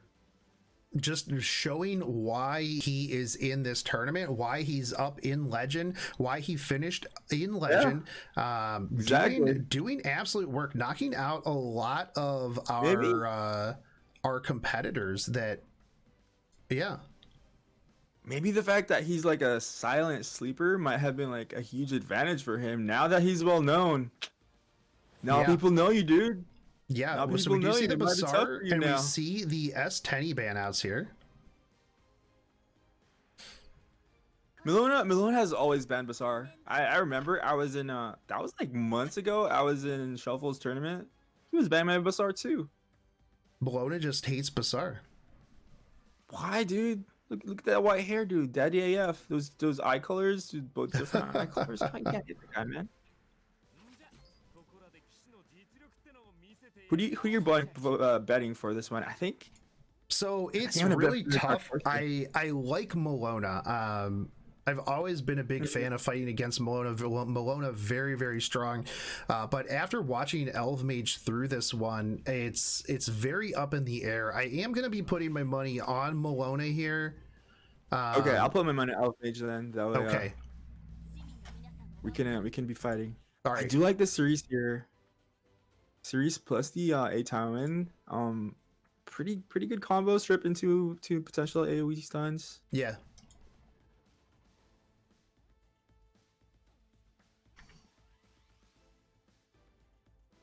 Also, the flurry is also pretty solid hero, best healer in the game, definitely. Malona so far only has single targets though, so if Elve Mage can potentially have some kind of, I don't know, stealth unit, even more single target here. Yeah, we do see the Rylet and the ML Crow pick up here. So double Crow, Aeros, Rylet. Very strong draft at the moment from the Malona side. We do see, though, the Cerise and the A Tywin and the Falconeer Quarry. So a pseudo control coming out here so on the Elve Mage side. We do see the A Ravi pick up. I do like that team though, in that it's not necessarily hard control, in that you can easily switch out. Yep. What he's doing right now is going into more bruiser. Since there is already an ML Crow on the other side, right? If Malona grabs another form of anti-CC in the form of immunity, you're pretty much screwed, because then if you go too hard on control, this is why control cleave is a lot better most of the time. Do you think that the Tulika pickup here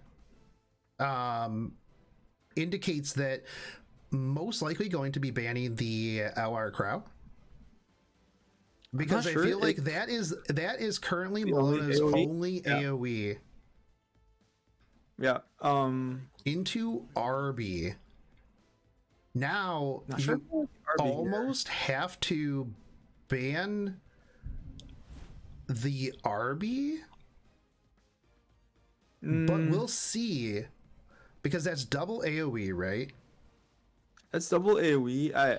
Also, this RB might be super tanky. Yeah, so we do see the Rylet ban, and I also don't particularly like this, because now you have multiple AoEs to go into this Tomoka. Also, I think Elve Mage was expecting a Tomoka ban there.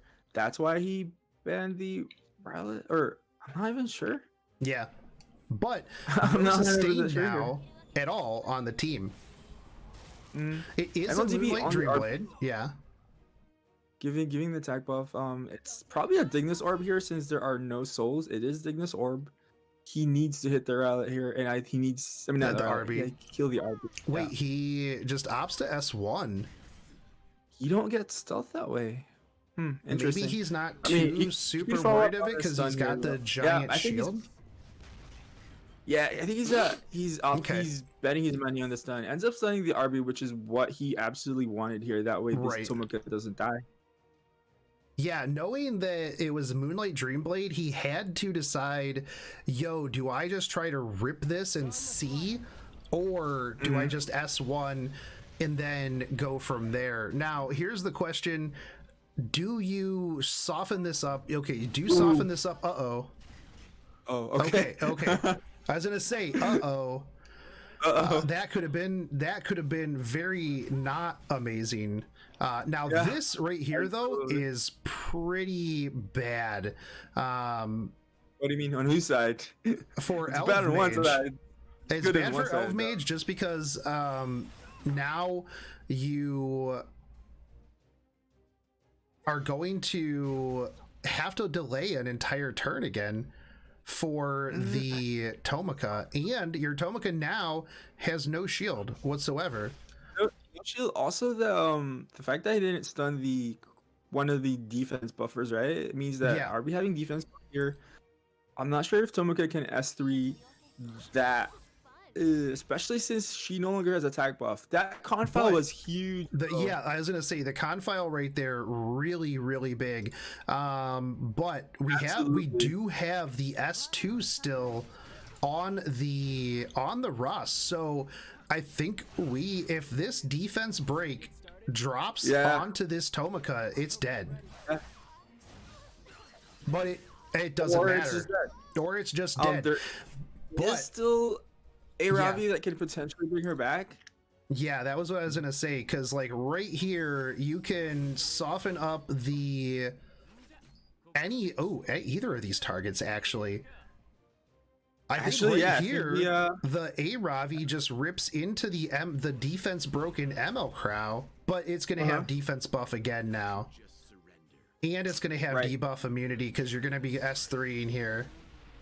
Yeah, I think relying too much on the Tywin on that stun. Yeah, trying to see if you can get. Yeah, this is a bit of an oof here now. you kind of need to. Do you think? Does How much this... is that shield? It's a two-turn shield on the Ross. I mean, on the RB. I don't Yeah. think this kills, but Let's see. Elve Mage is pretty confident that he can kill this RB. Oh, It it does? does kill. But RB kills your a Tywin. Does he? Is he too low? No, I mean, is it counter? it doesn't. No, okay. It's not a high DPS, and your Tomika, but your Right, Tomika and you're is going to not- get stealth. Do we see Also, you're not blinded. and not blinded, but Moonlight Dreamblade procs. Oh, you hate to see. Well, you love to see it if you're Malona. You love to see it, but Elve Mage played that properly though. I feel like he got punished for. I think it probably feels so bad. Yeah, S2 on the Atom's no longer there since that provoke procced. So yeah. You have the S2 here on the Cerise. So who do you start working down? Okay, so you're gonna start working down the Ross. You're gonna definitely right. S2 Well, here. He had Or to stun the S1. Ross there because the Ross had S3 and Tomoko was like almost dead. So Right. Ooh, that Ross drops. That's so much damage right Absolutely. there. And Tomika's gonna have a shield. Flick But ass shield, pretty much your entire health bar is a shield. RB is free now. RB's free now, but you have Soulburn on this Aravi. Yeah, and you're gonna have the double up though here. Okay, and RB's gonna drop. True. So at this point you have Tomika, Aravi, and Cerise. Now, even if they are able to kill the Tomika, you have Cerise and you have Aravi to lock this down. Yeah, I think this is over from here. I don't think LR Crow can get enough turns to horse it down before he can put that immunity and not get locked down. Right. Because right now you're going to have the soul burn from the Tomika, the double up here. Your Cerise has S2 and S3. So Cerise is going to stun here. You have to stun. You have to stun here, and I think it doesn't matter. Even if it doesn't if he land, stuns, nothing easy it's life, and dead. then you definitely win there because that's not a holy sack. Yeah, so Elve Mage is going to take the first round against Malona. You good thing, you put your money in on that, right? Yeah, Just I to did. be contrarian. just to spite you. Just to spite me. And what is You what is lost me. Sharfade doing in here? Sharfade always in here. How do you, Sharfade. wait, Sharfade, what'd you do to potato balls? What did you do? What did you do to Potato Balls, Sharfade? Where is potato balls, man? Now I'm sad. He's sleeping. He's sleeping. But Elve Mage is going to take game 1 of the best of 5. That was actually very, very solid. Well played by both players on this one. We're going to move on to second game here. Malona versus Elve Mage. Are we going to see another huge upset though? That'll be interesting to see if Elve Mage can really dark horse it through this. Yeah. Also, just realize it's a double husbando reps. I feel Double like this is the first husbando time. reps, absolutely. Hey, you know what? This game is all about husbandos. People say waifu collectors. It's Pretty really much. about Nah. husbandos. All right, Nah. poll is up. Get your points in.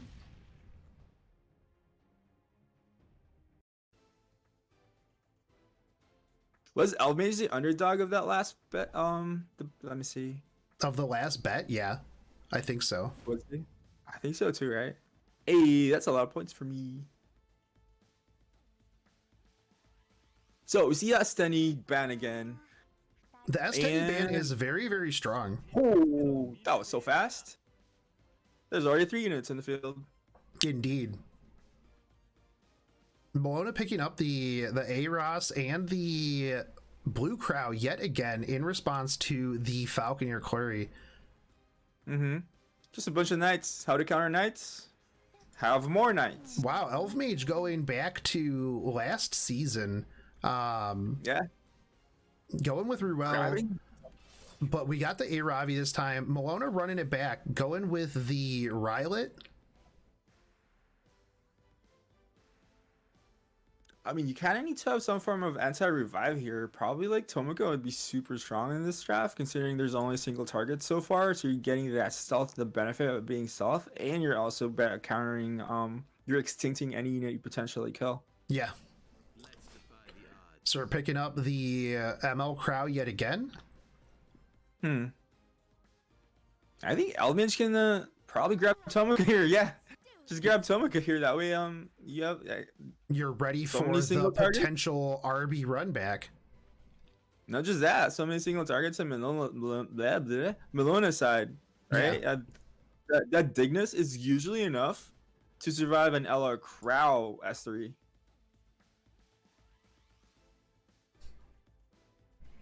But yeah, I really like the Tomoko here.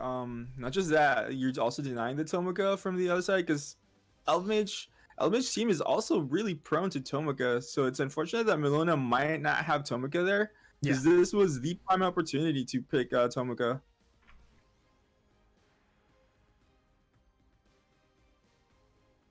So we see the T Surin last pickup. I actually kind of like the T Surin as well. Do you like the T Surin? I like T Surin. T I mean, I like stealth and turn cycling with the amount of damage that she can do is pretty solid. I guess true too. Also with the effectiveness changes on Frenzy, meaning you can silence the Crow eventually. Yeah, but are we gonna see the SSB last pick? Yeah, that's ooh.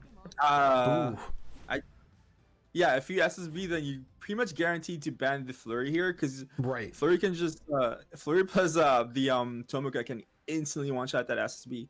But they both ban correctly. Banning correctly, Malona banning the Flurry, that way he doesn't lose SSB, but he answers, but just I'll just ban SSB instead. Right. The other thing too is banning the Falconeer Quarry leaves your Rylet a little bit safer. Now here's the problem: you're gonna double up into this if we get the no defense break. No defense break, and the blind doesn't matter here because you can just cut it off. Yep. Blind yeah, I think she's safe here. Do you just risk it and rip it into the Rylet? I feel like you do. Yeah, you kind of have to S3 here for the stuff, but I think Rylet was the right play there. Yeah, Dreamblade. We're gonna see the S1 here into the LR Crow. Surprised he just went S1 there. I mean, LR Crow's gonna get immunity here for everyone, so your debuffs were not going through. I think S3 was fine there, since LR Crow's S3 is on cooldown. Right, so if you S3, he's not going to benefit from the cooldown reduction from now. The passive, here's the nice thing is you have both your Tulika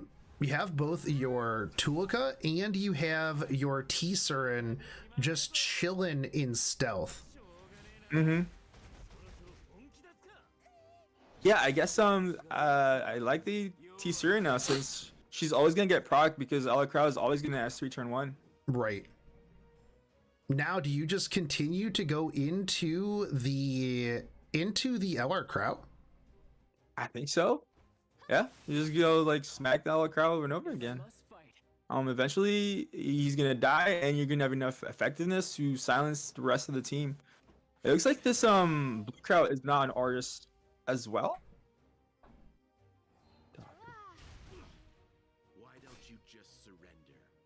Yeah, it does not look like an Arius Blue Crow because he's not getting any splash damage over. No, and I know that the it is Aeros. Okay. Yeah, there it goes. Really yeah. I know it's Rise of the Monarch on this Ross. Yeah, I've been noticing people running that. It seems very, very common lately. Yeah, Ras of the Monarch. Ras of the Monarch. Gonna heal Ruel. Gonna heal herself. I'm liking Elvemage's chances here because this Malona's in so much pressure to end this a lot earlier than he wants to. Right. And considering his team is a lot of single target, Ruel is super good into single target teams as well because her heals are all single target, right? Yeah. So if you're running a single target team into Ruel, you kind of want to spread the damage out a bit and control, who Ruel has to heal. Indeed, indeed. Now the Tulika is going to be out of stealth with that AoE defense break there, meaning that it's in a lot of danger. So it's in a lot of danger, but Elve has two forms of revives here, and I don't. Indeed. The Malona doesn't have any way to stop these revives. Ooh. Oh, that was so close. Oh, If that was insanely close. I want to see how much. Yeah. I think that the T-Surin was just over the amount required there. But here's the thing: is if the T-Surin tries to rip this S3, you trigger the Rylet. I think it was fine there. I think silencing was better because crowd is everything. I guess Ella Crowd only has 3 turns, but I think S3 there was fine. But I guess, you know, I'm not the legend player, so yeah, your teaser is gonna drop.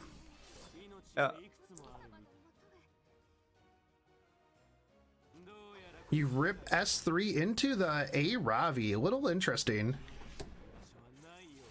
Now, you have to S2 here, which is a bit unfortunate since you lose your invulnerability, because that was one opportunity to just hit the Rylet there. Yeah. But we are gonna see the. Does that kill? It's going to kill as soon as it takes a turn. It doesn't take a turn because this Arabi survives. Oh, it doesn't survive. Yeah. No. I was gonna say. Oh. Rise of the Monarch. Rise of the Monarch saving that LR Crow. Absolutely. And I think from here it is real hard for the Elve Mage side. But I mean, we'll see. This Ruel is really chunky. Is going to be able to heal itself, but Ross is just doubling up these S2s and is going to be able to do this every single turn. Defense break, yeah, Ruel drops there, and that is a Malona victory this time around. That is a Malona victory, indeed. I liked the T-Surin until I didn't like the T-Surin. I guess that's why I was wondering. Like, I don't think that T-Surin does enough there because it's super tanky. I think some form of control would have been a lot better, or even a stripper. Something. Bazaar was bad there, but something like, even like I liked the Cerise, first turn, being able to strip some of that stuff. The other thing too is once the Rylet had those charges, you couldn't do anything, because it was just going to kill something, right? You didn't have much in the way of mitigation or anything along those lines. But I think you had to, though, because if you just not AoE with the T-Surin there, you're missing out on so many good debuff. Silence on all those units would be pretty strong, especially if it hit in the Ross. I don't know if the Ross had immunity there, but if the Ross didn't have immunity, silencing the Ross for a turn would be so huge. Yeah, no, absolutely. All right, so we're going to go into game 3 of this best of 5. The poll is up.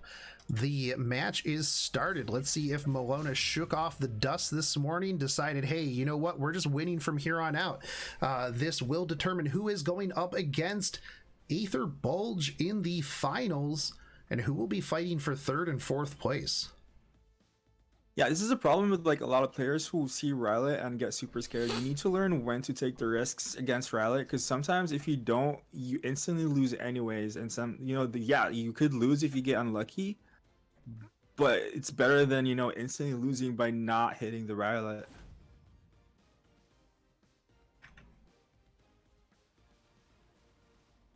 So see Elve banning the Flurry instead of the S10? I believe he was banning S10 earlier, if I recall correctly. Yeah, Elve Mage was banning S10. Unfortunately, though, knowing that Malona was going to take first turn, you didn't want to give Malona the Falconeer Quarry, right? So you you wanted to make sure that you only gave him the Aeros. Also, El Boozler just dropped 10 gift subs to the community. Thank you, El Boozler, dude. Carsix got a sub too on my channel earlier. What the heck? Carsix got a sub in your channel too. Is this Carsix's lucky day? It seems like. Indeed, and Liminal too, and cute e-girl from Whale. You heard from Mel. Tofu got it too. Pog. Hey, Mace got it too. What the heck? This is Dodged. hella busted. But thank you, Nah, Boozler. I don't need people subs. I sub to you. It's my money.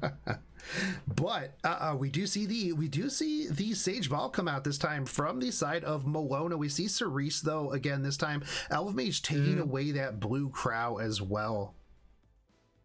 I don't like the ML ball pick here since FCC is still open, Right. A Taiwan's still open, and Cerise is in the field. So you're already countered once, and the fact that you use so many potential counters, I'm not a huge fan of the ML ball pick here. But ML ball is super annoying though to deal with. Every time I see opponent deal ML ball, I just get a huge headache. Yeah, no, definitely. But I mean, picking up the A Tywin would counter a lot of what ML Ball can do. Going with the A Ravi now, A Ravi did work out very well in the first round. However, not so much last round. I honestly think that you really have to ban A Ross. That A Ross did so much. Going back to the T Surin, I don't feel like FCC would be so good here, no? Because FCC can potentially stop ML Ball from landing his S2, and you can S3 the Rylot, stacks from his S2. Indeed, so I yeah. feel like FCC is really good here. I don't know if Elve Mage has FCC though, so maybe that's why he doesn't pick it. Yeah, so we do see the Dizzy and the Lilius. So Malona going with a more controlled team this time around. If you ban the Rylot, you get controlled. If you ban the control, you get Rylot and controlled. True. So there's just so many good picks way, instead of Aeros here. Feels bad. I really don't like the Aeros. I really don't like the Also, Aeros pick so far. we didn't realize that A Tywin was banned because we are scuffed, terrible commentators. Malona always banning the A Tywin because, well, A Tywin kind of OP. So this time around, opting to go with the T Surin and the Ruel yet again with the Cerise, banning out the Dizzy. Banning out the Dizzy makes sense there.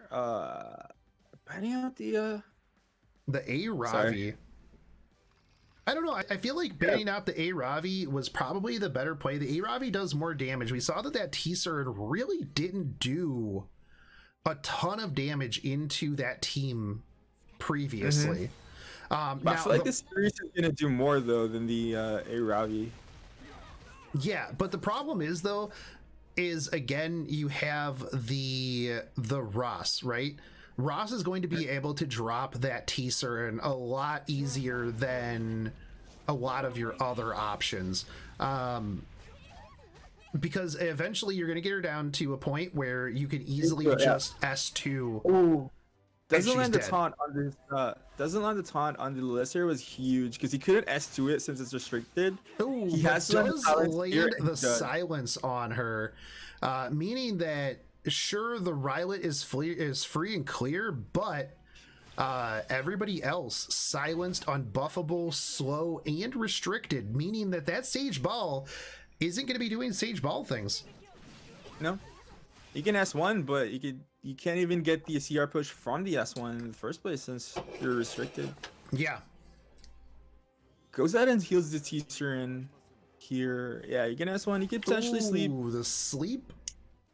Pretty good sleep. Yeah. But seriously, probably going to stun the Lilith here. That way she cannot cleanse her debuffs on this ops. Ops to stun? Huh? Yeah, I don't know how I feel about that. Maybe because the Cerise is so far back. Yo, if he gets another RNL, okay. I was like, just watch. This is going to be... Ooh, the confile into the T-Surin was real big. Is he going to just push the Lilius back here, though? Oh, he can't push the Lilius back because of restrict. So, yeah. So he's going to be able to do a bunch of damage. And I really should... I don't think the stun on the ML Ball there was huge. The ML Ball was absolutely kind of useless there. I think you really need to control the Lilius because once she cleanses here, you're in a bit of trouble. Right? And this is going to go into the Cerise is dead, your Ruel is asleep, your Lilius is going to S3 and cleanse everything, your Sage Ball is going to put everything to sleep here. You already popped the T-Surin, meaning that the AoE here is going to put everybody to sleep, put her out. She can't do anything there. You double up into the T-Surin and you win. Yeah, I think Elve was relying on the Crow's taunt on the Lilius there, but I don't think that's a good plan. That's why I like FCC over Crow, because you don't have the percent chance for the provoke to happen. Yeah, FCC here would have been so much better than the Crow, actually. Yeah, because FCC not only would have provided mitigation, you would have provided the shield. You would have been in a much better spot. You could have skill nullified to pop the Rylet. I totally agree. Malona coming back. Doesn't kill this. Do you bring back the Cerise? I'm not sure. I feel like the Cerise is a bit of a dead pick at the moment. The fact that she doesn't have S3 yet and her S2 is also down. You do have the double up, which can just kill the Lilius. Not if your T-Surin is dead. But your T-Surin is dead. I'm surprised actually that he didn't control the Crow here, because Crow, that's going to be a miss. This is going to be big damage, and that's going to potentially kill the Rylet. Nope. Ooh. Did not get a confile here. He did get the confile, but it pulled in Ruel. Sorry. If this does this just kill this Rylet, or is this a super tanky Rylet? That's the problem. If this is Rylet is tank enough to take it, it isn't. Did Malona that was actually barely enough. Did Malona just int? What? Sorry. Did Malona int? I think so. I think he should have taunted the Crow. Yeah, the sleep on the Crow I think was the play, but this Sage Ball is free. The Lilius actually S1'd the T-Surin? No, S1 the Cerise. That's why she's asleep. So he didn't know who the Lilius was going to. Yeah, and you just wasted your taunt. I think taunting the Crow is the best chance there, or even S1ing the Crow with a potential sleep from the ML ball because of the dual attack. But yeah, I think you really needed to protect your Rylet there, because now you're in trouble. You don't have enough DPS to deal with the Ruel anymore. Right. I mean, even the other thing too here is that once Cerise gets that restrict back on, you're just not gonna be able to. Ooh, this ball is actually landing all asleep. So right, you should have played around the fact that he was gonna land ball sleeps. It's true. You do have the debuff immunity. It's gonna be down one turn, so you are gonna be getting some sleeps here. The Cerise though, he's gonna get rid of the debuff immunity here, and you have to sleep. Okay. It is a crown. It's a crown ball as well. So crown ball, yeah. I feel like it was a mistake on the Cerise there. She S3'd onto a ball with 2-turn immunity, which means that it was not gonna get stripped. It was a bit of a trouble though, because this Ross can just potentially S2 over and over again with the soul burn and here comes the S3, and as long as he keeps this Ruel silenced and sleep. Ooh, yeah. Wow. This is the power of Aeros, guys. This is the power of Aeros and anything. Anything? I think you're right. Also S3 anyways, and wake up this It doesn't matter because the Ruel is going to be silenced, so you will get a little bit of a heal here. The Rise of the Monarchs is keeping that Lilius alive. Oh yeah, Liz is like what, 100 health? Yeah. Jesus. The silence on the Crow too, but I think Crow might just win here. Cause like between It's gonna I take don't too know. long, but you're gonna have How does he kill the crowd though, or how does he kill? they How just does he keep kill the everybody Revel? I mean, asleep, dude. asleep? I guess, yeah. If you could just sleep in silence or stun this You double up crowd. into the crowd, keep him asleep, soul burn the provoke. We are on Frenzy 6, meaning we're dealing 100% more attack, 100% more effectiveness, and 25 less max health and healing respectively. Yeah, I mean, right now you have to be 15%ed in order to not land. Even Raz can land death breaks now on the Ruel. Yeah. And this is going to be a lot of, well, not a lot of damage. And we're into Frenzy 7. Resistance 15%ed onto the Ruel here. But we're going to see the... Oh, it's everything's starting to hurt. Yeah, and that pulled in... And, who do that's we... only 1k. But it's going to kill... It... Oh, it does. It's Holy Sick! Oh, dude! Oh no! And there's no. there's the soul burn provoke, and now you have nothing. That's game. That's game. They're going to kill the. That's where it goes. That's where it goes. He has to not get death broken here. Obstacle has 3 instead. Okay, so he's gonna spend He has one more turn. a whole extra turn of provoke here. Yeah, it does have an extra. If Elve Mage can get like one, and he resisted the 15%ed the Crow S1. this crowd does it go to is it's not letting any stunned? provokes. The fact that this crowd is not letting any And provokes. slept. It's provoked, stunned, slept, double up, defense break. Oh, the Ruel drops, and then that's game, man. Holy sacrifice, dude. Got him. Worst artifact in the entire game. I hate Holy Sacrifice. Malona taking us to almost Frenzy 9.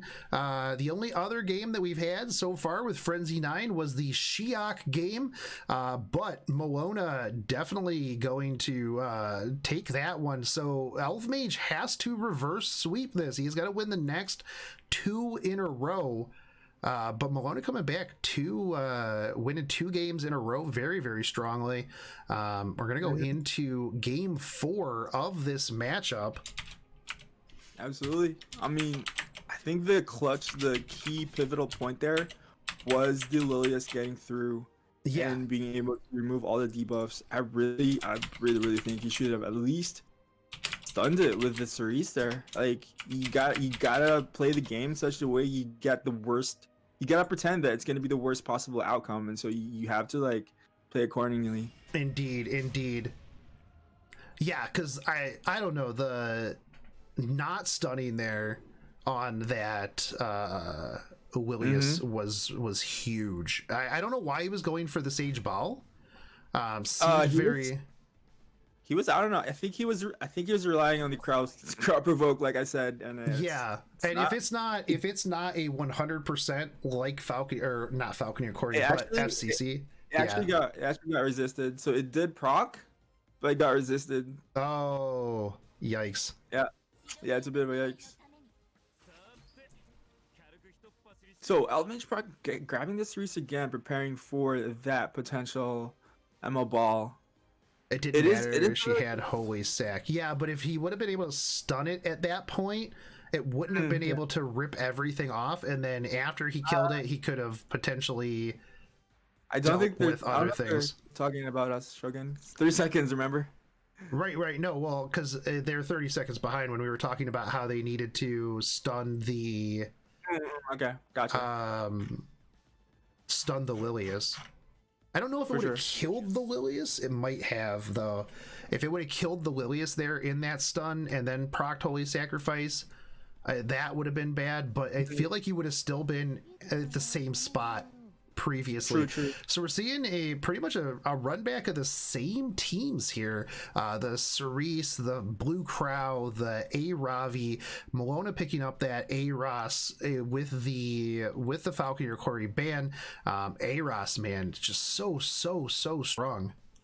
Absolutely. Soulburn Aeros is probably the most cancerous thing in the game, providing like permanent immunity while getting the dual attacks. Yeah, not only that, but depending on, you know, who you bring in for the dual attacks, as you could see when he was bringing in the Sage Ball, just boom, sleep, sleep, sleep. Boom, And then sleep, that yeah. gives you options to sleep other targets for the maximum the maximum amount of CC. So Yeah, absolutely. get ready for another sleeper of a game, boys, because Yeah, I just yawned right when you said that. we have literally the same draft. Ooh, hold on. Malona picking up the Stenny late into the draft against all these single targets. I'm liking that aggressive play right there. I mean, that pretty much guarantees a ban on Elve mage side, or he could just draft an AOE and hope that it doesn't get banned. But pretty sure if you draft an AOE here, it's 100% getting banned. Right. Malona also probably grabbing a sustain here in the farm of the end. The end would be really strong here since there isn't any strong strip or unbuffable on the Elve mage side, Yeah. and you have two of the strongest like attack scaling units in the game. Yeah. Plus you have the Aeros to bring in literally either one of them. Now you have we see the Tuaka come out. I don't know much about and the Stenny but- ban. Yeah, definitely 100% banning that Stenny, and I think Malona realizes that and bans the Tomika instead, since he would be left with like not much reach for the Tomika. So they're Right. both banning the stealth units, right? Yep. Because both their drafts are pretty weak into stealth. Indeed. But I mean, we do have the Rylet, right, that you have to deal with. But we did see Elve Mage dealt with the Rylet pretty easily with that blue crow. Very solid counter to the Rylet. No speed down on anybody. Does have that's a bit restrict, but unfortunate. no speed down. Probably- And gets rid of the invincible, I like which it. is big because it's going to take some damage here. You're going to have an attack buffed Rylet that's just going to finish up this Cerise. It might. If he rips the S3 into that Cerise, it's dead, and you have a S3 that has to come out. Do you even S3 here? Rarely or as attack buff? I guess he was trying to guess whether you even bother S3 here since Rarlet is You gonna want get attack buff you anyway. want the anti-crit just in case you're just to prevent any damage from the Aravi. Hey, Ravi. Op's not to S3, I guess. He just wants to get some more stacks. Yeah, he does put blind down. The anti-crit working as intended. 50% of the time, it works 100% of the time. Does Exactly. have the debuff immunity up, pulling in the blue crow. Not who you want to That- pull in, but Kind of sucks. Yeah. Your attack tuning there is a bit off. we're gonna see. Oh no, never mind.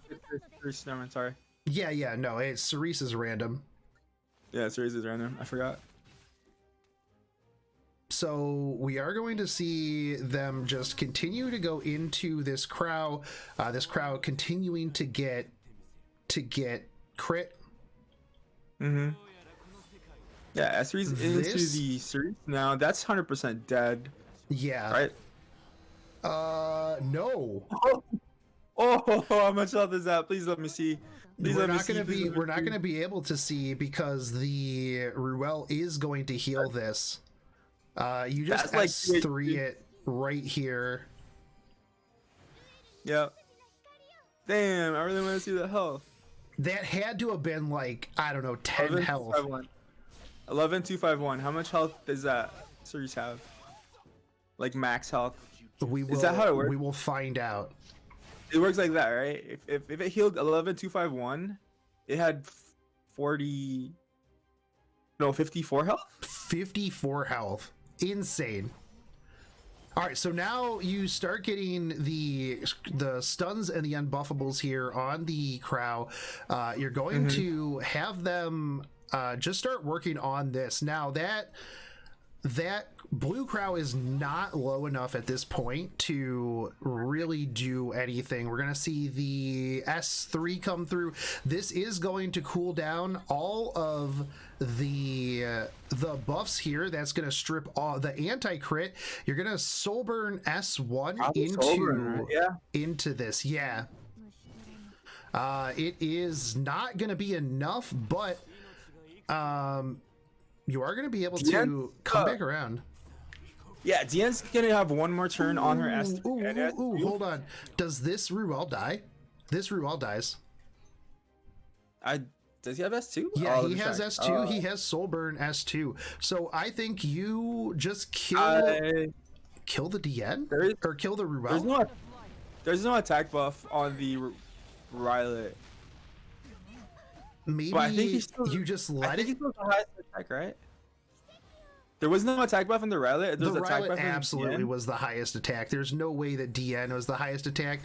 He probably knew that he was coming back around and didn't need to do that. So he could... Ooh, big double attack. This guarantees the kill right here. Yep. Pretty sure. You just soul burn S1, S2 here. Or you kind of have to. Ruel has her skills back up here. Ruel does have her skills back up here. And ooh, no defense break there. I feel like you're at a point where you could have just horsed. The thing is if he would have killed the Ruel, the Ravi would have just brought back the Ruel, and then the Ruel would have been able to heal herself. Easy life. Now the problem here is that you're getting this Crow into semi-horse range. What you could potentially do is when the Crow is closer to the front, you hit the Rylet. Rylet rolls into something, probably killing it, meaning that the Crow is going to be really, really low and just right through into the Rylet, right? Yeah. This is kind of annoying having to deal with two revivers in the form of Ruel and Ravi, and having to like worry about the revive mechanics. And the DN has all of her buffs up. Crowd's on 10k out here. I think he goes for the Ross. He goes for the Ross. I actually don't mind this at all. Not at all. No. Yeah, soul burns into the DN here. Unresistible. So now you just work this DN down. You have enough ways to potentially revive, right? Yeah, even if this Ruel dies here, you still goes into the series. I feel like this is a really tough spot for Malona. Yeah, this is definitely a very, very tough spot. We're gonna go into game 3. Hold on, but who does this kill? Who does this hit? You have a 25% chance for this to hit the invincible unit. It's gonna hit the Ravi. Does it kill? That's not enough. No, that's not enough. Oh no, it's not enough. And now you have five big hits that you can just go into this Rylet, and you know that they're going to hit because, well, it's a Rylet. Okay, so there's one. You could probably kill the. That was pretty. That was pretty big. We're gonna see if we can get a stun here. It is Confile, but he doesn't get the Confile proc. That doesn't hit either. This could be just a straight up Rylet solo. We're gonna see the double up, and he is going to get a hit off here. It goes into the Crow, which isn't gonna kill anything. I think even if it hit the Ravi there, Ravi with defense buff, because like without defense buff, it only dealt 75%, and now that she has defense buff, I don't think the Ravi was gonna die there. Oh, this Remnant Violet has 165 hit points. I think that the potential double up here, I feel like if you double up, it would have hit both of them, right? If you double up, it just dies. Yeah, so he wouldn't get his S3 or his S2 until after both hits went, and even if both hits missed, you would have been perfectly fine. S3 was up. But the S3 was up. S3. He couldn't double up. Yeah. Yeah. Yeah, we're too tired, That's man. true. We're too tired, dude. Anyways, well, the we're other thing going too through is if you would have S3, even if you would have killed every other unit, you would have had Cerise on the S3. You could have lapped and lapped and lapped and went and easily peasily. Yep. Easily peasily. Yeah. So Elve Mage is going to take that one, and it is 2-2. This is the match 5 of these of this best of 5. Very good, solid matchups right here. Very good plays from both sides. We will see if they're gonna just run back. Cerise, dude, is really crazy strong, man, especially in the right teams. Cerise with Confile is really scary. Yeah, I recently switched mine back to Confile just because, well, I like Confile better than Guiding Were you Light running because Guiding Light? I was running Guiding Light mostly. The problem is, though, is I'm not going to speed contest anything, right? Exactly. If you're speed contesting, just play through the draft. Right. Most of the time, you can win the speed contest through drafting, and even if you don't, like, you can just, as long as you have immunity in your Cerise, most of the speed contesters, like A Colin, A Sid, can just be countered by like some other tanky knight that you combine with your Cerise and have immunity. Indeed. So, game 5 of this best of 5, winner goes on to the finals, and a loser fights Zazen for round 3 or for third place. Malona finally banning that blue crow instead of the usual A Tywin. Yep. That's ooh, and immediately picking it up. Malona has the answer though in the form of LR Crow, but this stops Malona from playing his SB ML ball though. Right. The ban of the blue crow though makes the Rowlet a lot safer since it was blue crow that was causing a lot of trouble for a Rowlet to pop off. Just because of the S3 can potentially insta kill the Rowlet.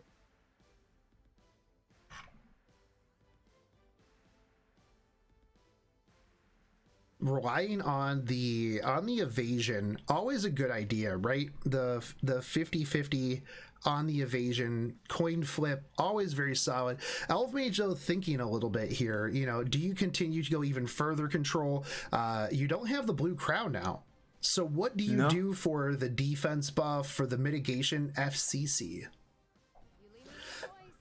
I don't think Elve Mage has FCC though. There were just too many points. Ravi, I don't. I think he's relying too much on the A Tywin here, and now he's kind of forced to ban this ML Crow, unless if he just strips and tries to control ML Crow turn 1 with the A Tywin stun, but that's a bit iffy. Wait, is this a DPS Flitica? Maybe, potentially. I haven't seen Elve Mage. I don't think I've recalled Elve Mage play Flitica yet. I'm actually super excited to see what this ends up being.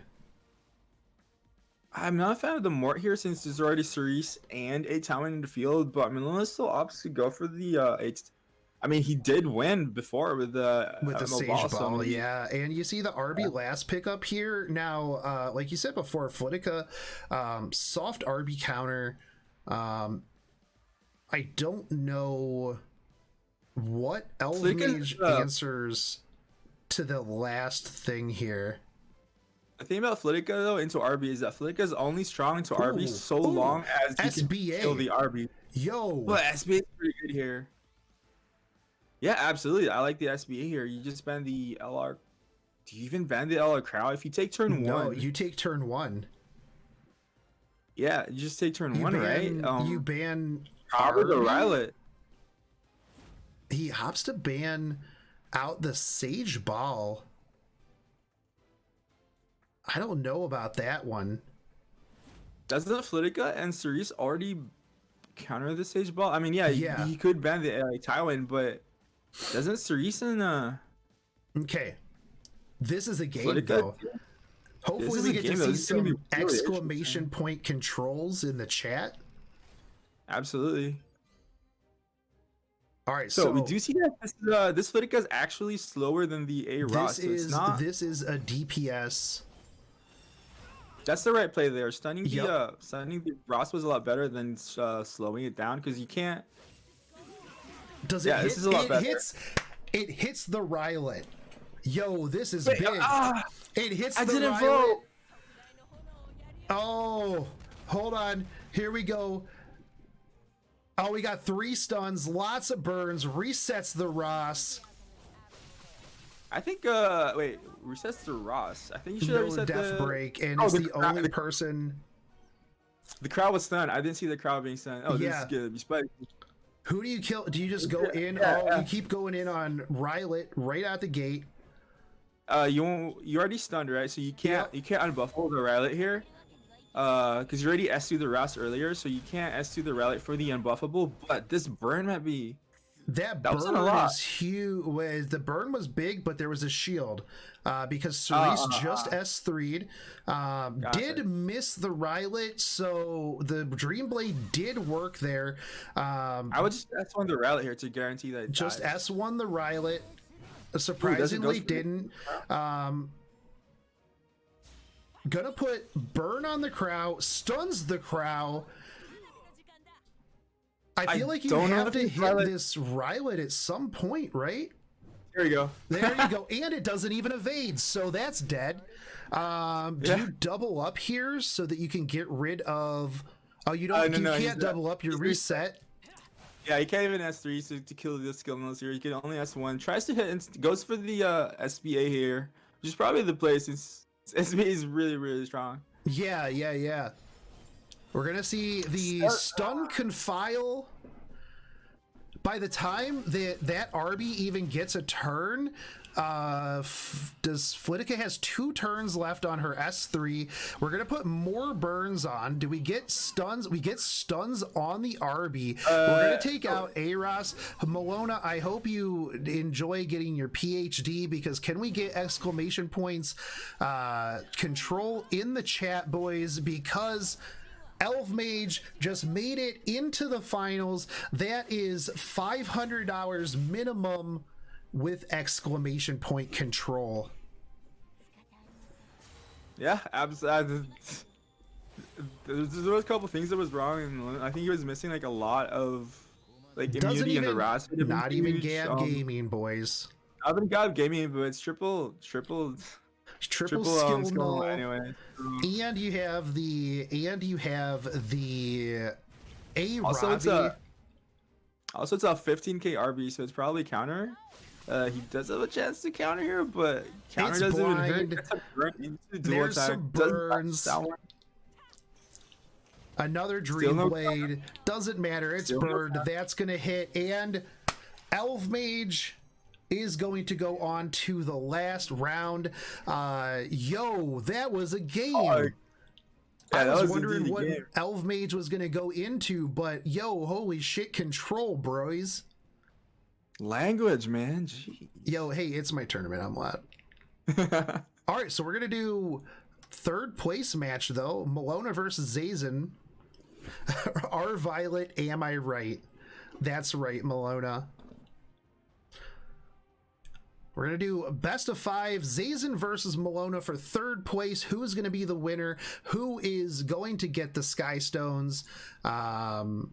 Both of these players going to be really good. Malona having to play game after game after game. Zazen has gotten the opportunity to sit back, chill for a little bit, and watch. Malona just going straight into it. Lost all 3 matches because our Violet. Looks like somebody's getting their gear stripped later. I mean, But every time you think you're gonna strip your Rylet's gear, you don't strip your Rylet gear, and then you just keep going. But this time will be different. But let's see, Zazen versus Malona. Let's get into this best of 5. We are almost into it, dude. We're almost down to the finals. Yep. It was like most 10 more games, and we get to see an actual winner. Yeah. Elve Mage, though, man, coming up from like. I think that's why Booty Pop didn't show up today, because he knew Elve Mage was gonna show him up. He knew. That's right. He knew. He's still the people's champ because he wasn't here today, so it doesn't doesn't count. Indeed, but wow.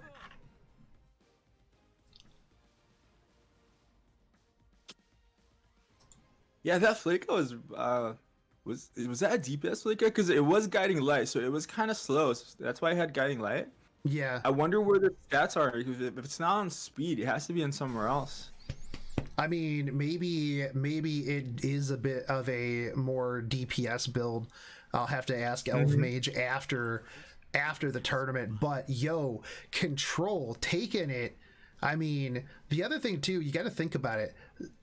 We didn't see Elve Mage really play like hard Control for the entire tournament, and then busting well, he couldn't, out. Right? I mean, yeah, because people were banning his Aether until the Right. last match there, where he banned the Crow instead of the Aether. yeah.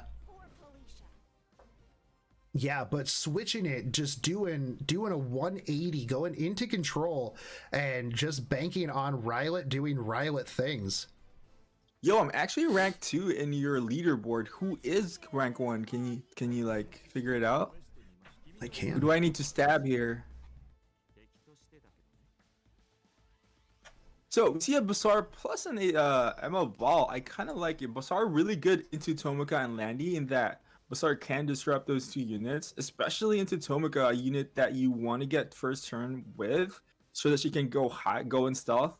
I really like this Bazaar pick. I feel like Zazen's gonna be forced to ban the Bazaar here, just because he doesn't really have an answer to the Bazaar, and it's 100% taking turn 1. Yeah, I would like to say Malona. TC, my friend, has 4,377 points. That is more than double your points. 4,000? Yeah. Bro, I have to bet all my points at the end here. You literally have to double up on a huge bet. But Zazen getting the Landy, getting the LQC, getting the double Crow up against Malona, who going with the Aeros yet again is going to go into this LQC, immediately blinding the LQC. We remember Zazen's LQC yesterday not having immunity and getting really just shut down super hard. So the Bazaar was banned, right? Yeah, the Bazaar was banned, which was the correct ban on Zazen's side. But Bond says on here is gonna have one strip though. If it strips the immunity, it could land sleep. Ends up not stripping Nope. any immunity. Nope. Strips 3 of the speed buffs, but 0 immunity. Also, that LR crowd doing tons of damage. We're going to see the S3 come in here onto the Ravi. It does hit regardless of that blind, going to splash over onto the Rylet, and that Rylet's dead. Yeah, you're gonna S3 here for the heal, but the fact that they have defense buff, you're not gonna be able to. Is just going to give a turn 1 over to Zazen. That was a lot of damage. Yeah, I think he needed one more speed contester there. Having both Tomoka and Landy, two units that can CR push into the LR Crow, means you're gonna be gonna get cleaved. So you really need double speed contesters, or else your only speed contester is gonna get banned. Yeah. Also, the state ball was not enough to cut, right? Because the Landy took turn 1 and it was able to push the ML Crow more than the Emma Ball was able to push up from the S2. Yep, indeed. So, but best of 5. So Malona still can bring this back. Malona, please stop picking Rylet. Am I right? Alright, dude. SMH. You can go leave right now in the lobby and strip his gear. We'll wait Just for you. strip his gear, give it to somebody else. But poll is up and game is started.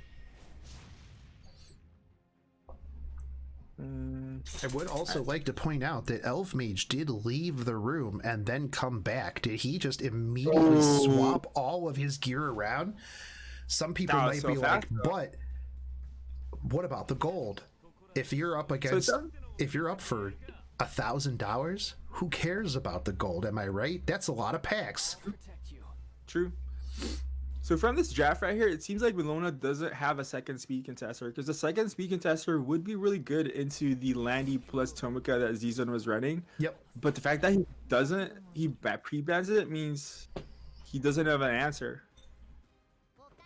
So Zazen picking up the Aravi and the LQC this time around. Oh, I don't like the Taiwan as much, just because most Aravis are on Crimson Seed, and you have permanent immunity. Well, I guess not on turn 1 for Zazen, but True. immunity on the LQC as well. Malona grabbing the Elve Crowd though, so he's stealing the counter to the Taiwan before Zazen has this opportunity to take it. Very solid dual pickups too. So you get the counter and you get the control unit in the Taiwan. Yep. And you have your other counter, which is a Ross to counter the Taiwan as well. True. Zazen's probably gonna have to ban the Taiwan here, considering he doesn't really have any ways to deal with Taiwan aside from 15%. Right, and Zazen picking up that last pick RB. You also have the Doris here as well. I don't think I like the RB as much, because yeah, especially now that there's a Stenny in the field that can potentially just one-shot your RB if it's a fast RB. If it's a slow RB, then how do you deal with like so much tank on the left-hand side? Right. But bans out our Doris and the Stenny. So, well, we'll see. The Blue Crow is that nice counter against the ML Crow, right? Because that could very well just dump all over this Rylet immediately out of the gate.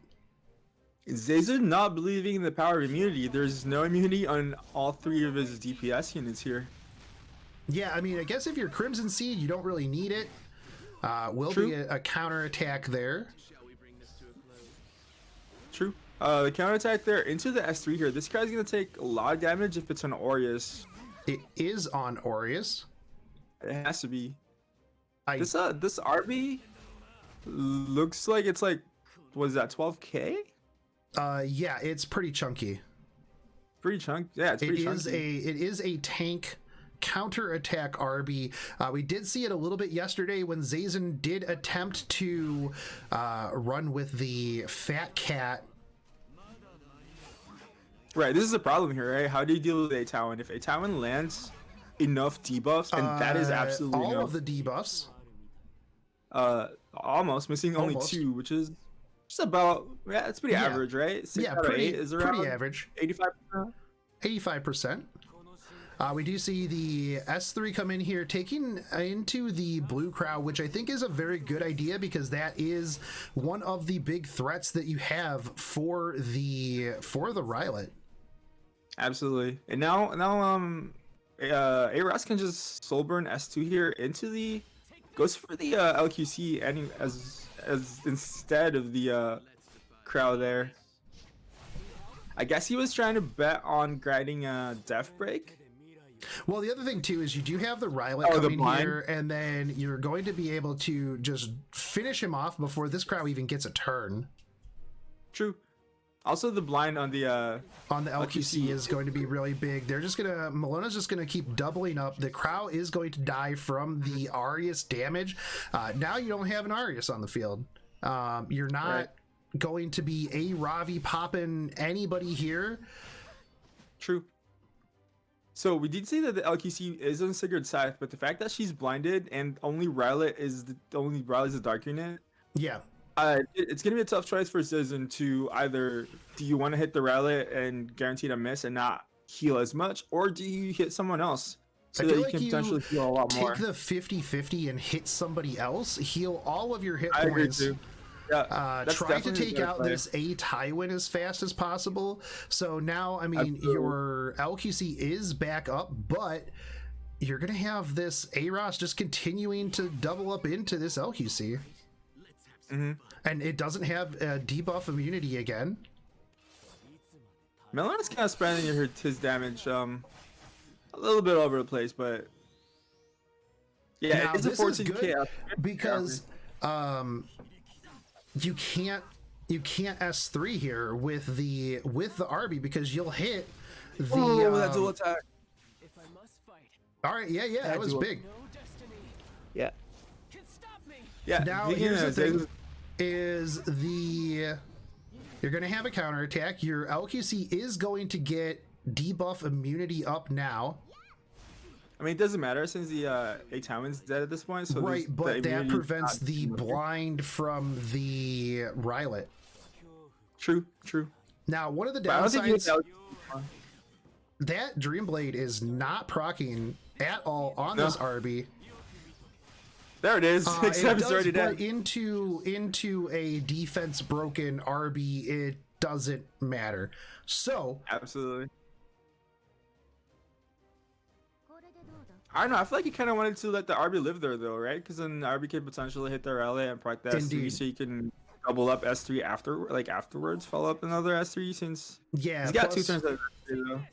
But I mean, I guess at the same time, do you really want RB to? Ooh, that's no good. Well, that's no good for Zazen, and that's going to That's rip not into good that for A Zazen. Ravi, and I think that just kills that A Ravi. Potentially. Pretty close. Almost.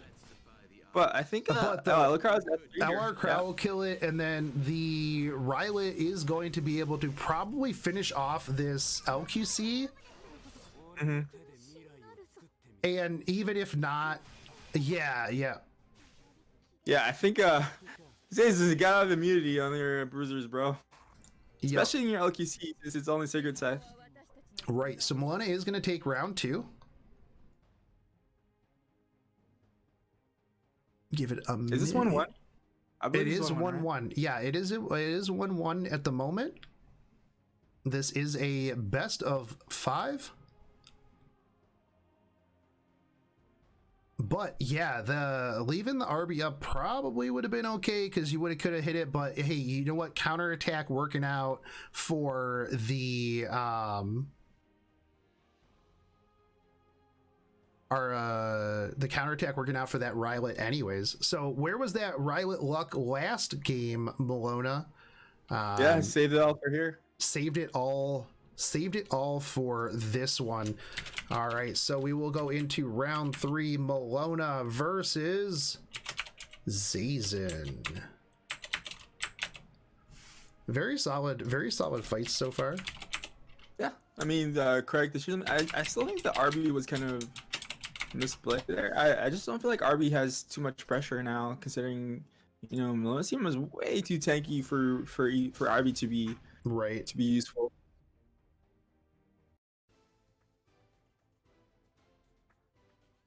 Especially a counter RB, right? Because most of the time for counter RBs, the problem is you can just mostly ignore him if your team's tanky enough. So we do see a crowd ban and another crowd ban. Both crowds banned today. They're just grabbing the 3 stars. Malona grabbing the Flurry, while Zazen grabbing the Aeros, so that Malona doesn't get both Aeros and Flurry. Grabs the FCC as well here. The 3 attacks so far. Wonder what kind of DPS they're gonna bring. Malona does end up grabbing the Flurry plus the Tywin combo.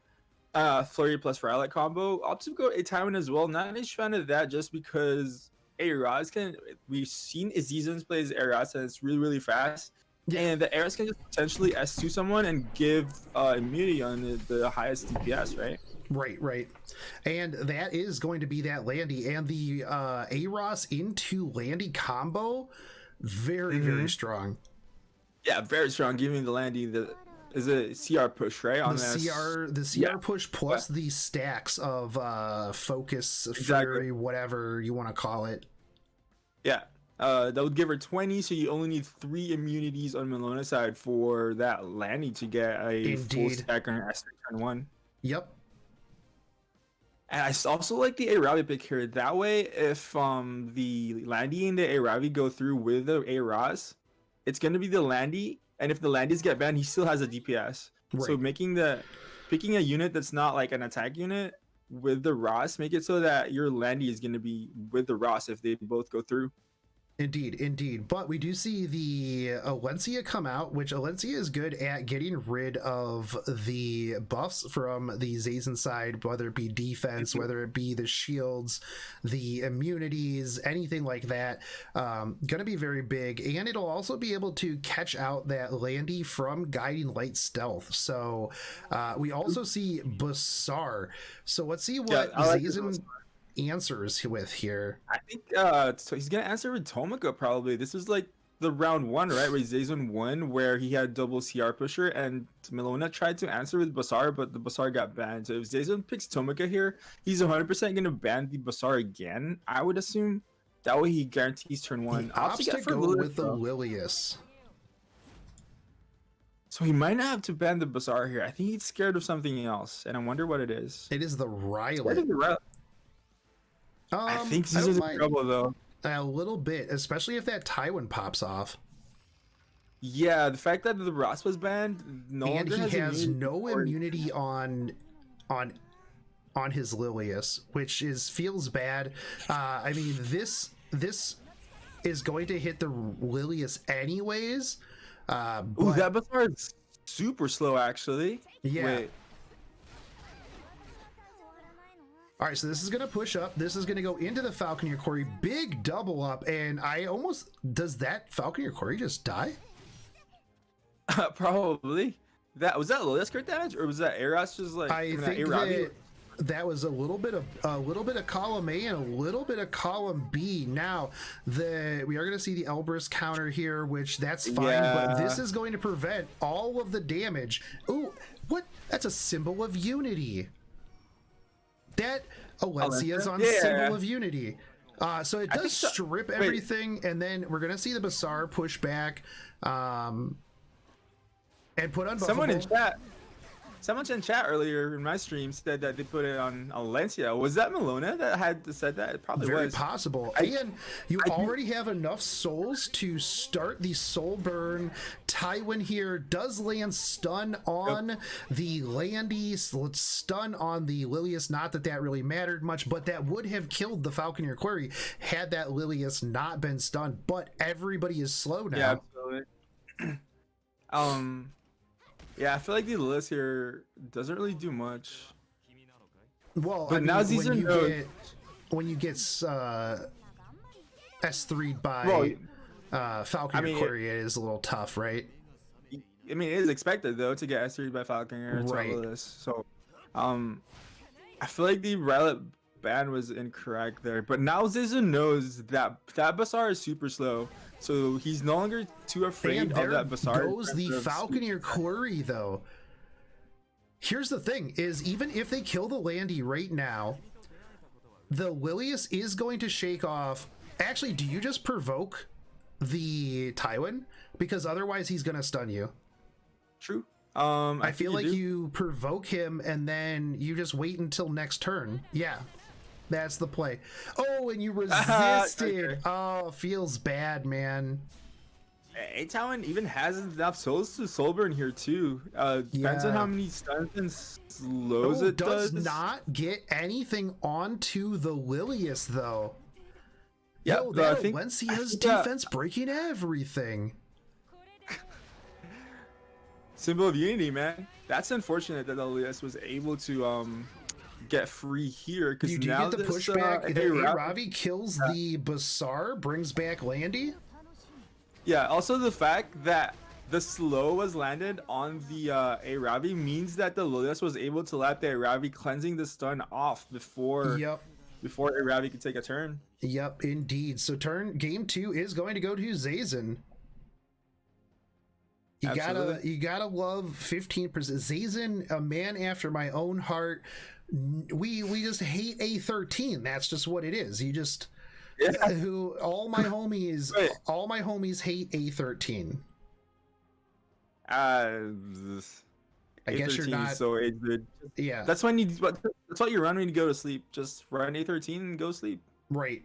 Let your computer heat up for an entire night. Indeed. All right, so Zazen is going to get round 2. Malona has to comes back, get 2 for 2 against Zazen on this one. So we are going to see what we end up getting here. Zazen can win this all if he just pulls this one out. You love to see the Landy. I'm enjoying the Landy. Yeah, I am absolutely enjoying the Landy. The buffs Landy's with really Guiding good. Light on her. I think Guiding Light is probably one of the best ones on Landy, especially if you're drafting, forcing them to draft into that single target type of play. All right, Exactly, and since now I still feel like Cerise is way better on a Confile, even more reason to put your Guiding Light on Landy, since Indeed. you know you want I think you absolutely want Confile in your Cerise. It's so much pressure. Anyways, we see the Landy ban this time. Malona says none of that. While Zazen is banning the Aether though, so they're both banning the unit that they have trouble with. Zazen now knows that the Basar was slow. I wonder if he's going to use that information to his advantage this time. Yeah, we do see though Malona picking up both the Falconeer Query and the Aeros. Zazen does go with the double Crow though, and that Aravi. Is Malona going to put faith in the Rylet? he picked up before he even asked the question. I'm kind of curious why he even banned the Aether here, knowing he has first pick. He could have just first pick the Crow. Yeah, but I mean that does leave the option open for the ML Crow to get banned with the Tywin potential control pick. Doesn't want to get exclamation point controlled yet again. That's why I think good advice is to have 2 or 3 anti-control units in the form of either immunity or like it's just like some kind of cleanser. But I guess Champ Zerato, yeah, I think Zazen doesn't have a second strong answer to the all Talon. right, so we see the Fire Ravi into the A Ravi. I mean, better Ravi over Zazen going with the RB yet again. I feel like RB has lost so much. Ooh, and the Blue Kisei. I feel like Kisei would have been so pog in a lot of fights earlier, but you're not going Charon. Yeah, you're not going Charon. I do like this Stenny here that you just ban one of the AoE damage that Zazen has. I think Stenny was a better pick here. Just hovering the Charles right now. I do want to see the Charles. Instant ban on the 100%. Kisei. No, just have your Fire Ravi just counter your Kisei out of stealth. Easy. I don't think the Kisei was a good ban here. I feel like Malona's I think Malona's Clury and Malona's Ross was a lot faster than the Kisei and could potentially just kill it from there. Right. Even bind with the Ratlet, right? Could have been enough to secure that the Kisei was controlled. So we do see the S3 into the Last Rider Crow. Do we see the double up from the Ross into the Rylet? Because especially at this point, the Rylet will be pulled in over the Ravi. We do. All right, so we're going to see the pushback on the Ross. Well, he's not going to get pushback, but it's going to be the attack there. Yeah, and defense buff here too. That dual attack was kind of painful. Ooh, this for Clury's trying. The thing too, though, is Zazen knows that Falconeer Clury is not very thick. No, it's definitely not dead. That's definitely not dead. That defense buff was enough to stop him. Yeah, absolutely. You S3 here, get a blind onto the Fire Ravi, which is big. Actually plays out very well with the miss. Yeah. The blind is gone, but didn't we learn that the cleanse happens before the attack? So I guess it's not an S1 EE on the Fire Ravi. Yeah, well, I think the heal happens. We'd have to test that out, because I think mischance, then it would cleanse, and then like the healing would happen later in the stack for the Ravi, for the S1s. I'm actually not 100% sure which is correct, but that's something that's like really good information to learn. Indeed. Strips the ski buff here. Wrath of the Monarch on the Falconer Clear might be enough to keep her alive. But ML Crow is shooken out. He is going to do a lot of damage. He's probably going to die immediately after this. but he will do enough damage here. That is a Sigurd Scythe Fire Ravi, so this is going to be a big heal. Pretty decent heal here. The Falconeer Quarry is still doing okay, but yeah, the defense buff is off. That Falconeer Quarry is definitely dead at this point. We get a counter attack on the Fire Ravi, and the Fire Ravi now has full S3, but the Fire Ravi is not going to be able to stun anything. Ooh, that was barely enough. Except he went to the wrong target. They did go to the wrong target, and it's just going to heal a little bit, but I mean, it is going to die after this. Ooh. Also need to note that the fact that the LR Crow survives just long enough to apply immunity so that the Fire Ravi isn't able to stun any units here. Right. Oof. Also, that double up with the extra heal there was pretty big. We're going to get a counter attack. Does not miss. So that Rylet is in a really bad spot. I feel like you can S3 here for damage, but yeah. Ooh, we're going to have the counter attack wars of these Ravis.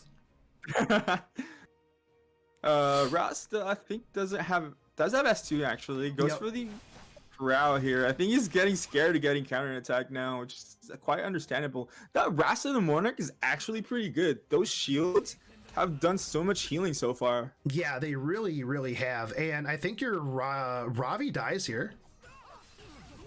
Yeah, I think you should even have just without the earlier. double attack, I don't think that she would have made it through there. You S3 into the Ross if you want to bring back your LR Crow, but that also gives you another.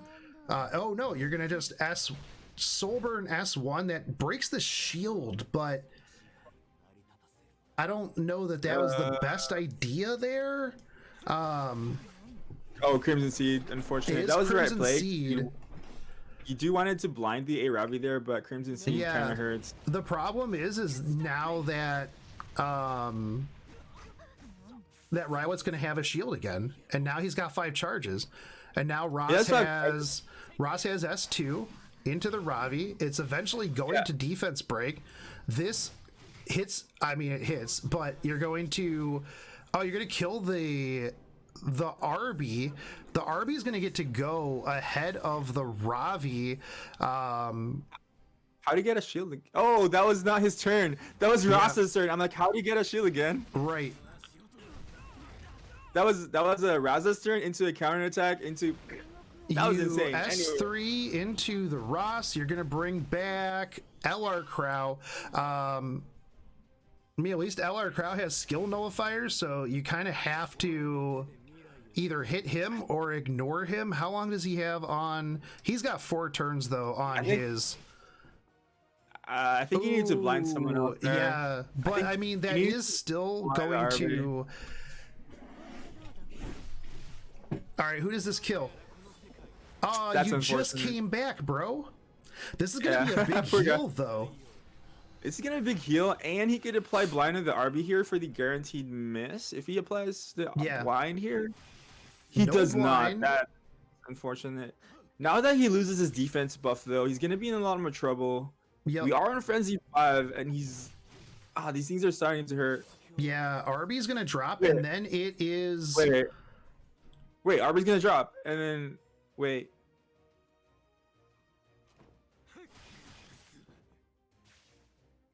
Wait.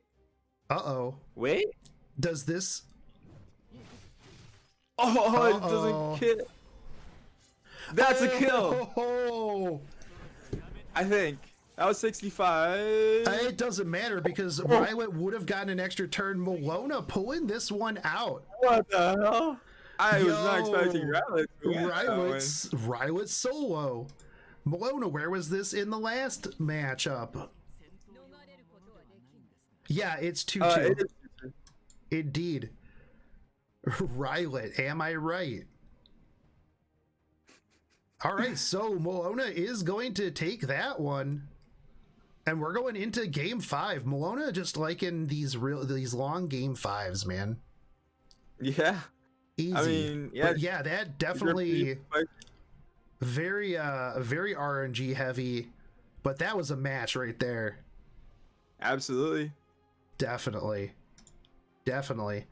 Malona is going to Rylet gets to keep his gear for at least one more game. Versus Zazen. Sorry, this is the last match. This is for the money or the Sky Stones. You guys got to put on your try-hard pants. $250 on the line or 1,600 Sky Stones. I know which one costs more. Trust me. I know which one's a better value. So we're going to get into this. The poll is up. The match is up. Let's see what we got going on, boys. Final match for Malona and Zazen for the third place, not just for the rewards. You just get the pride. I think that's way more important than.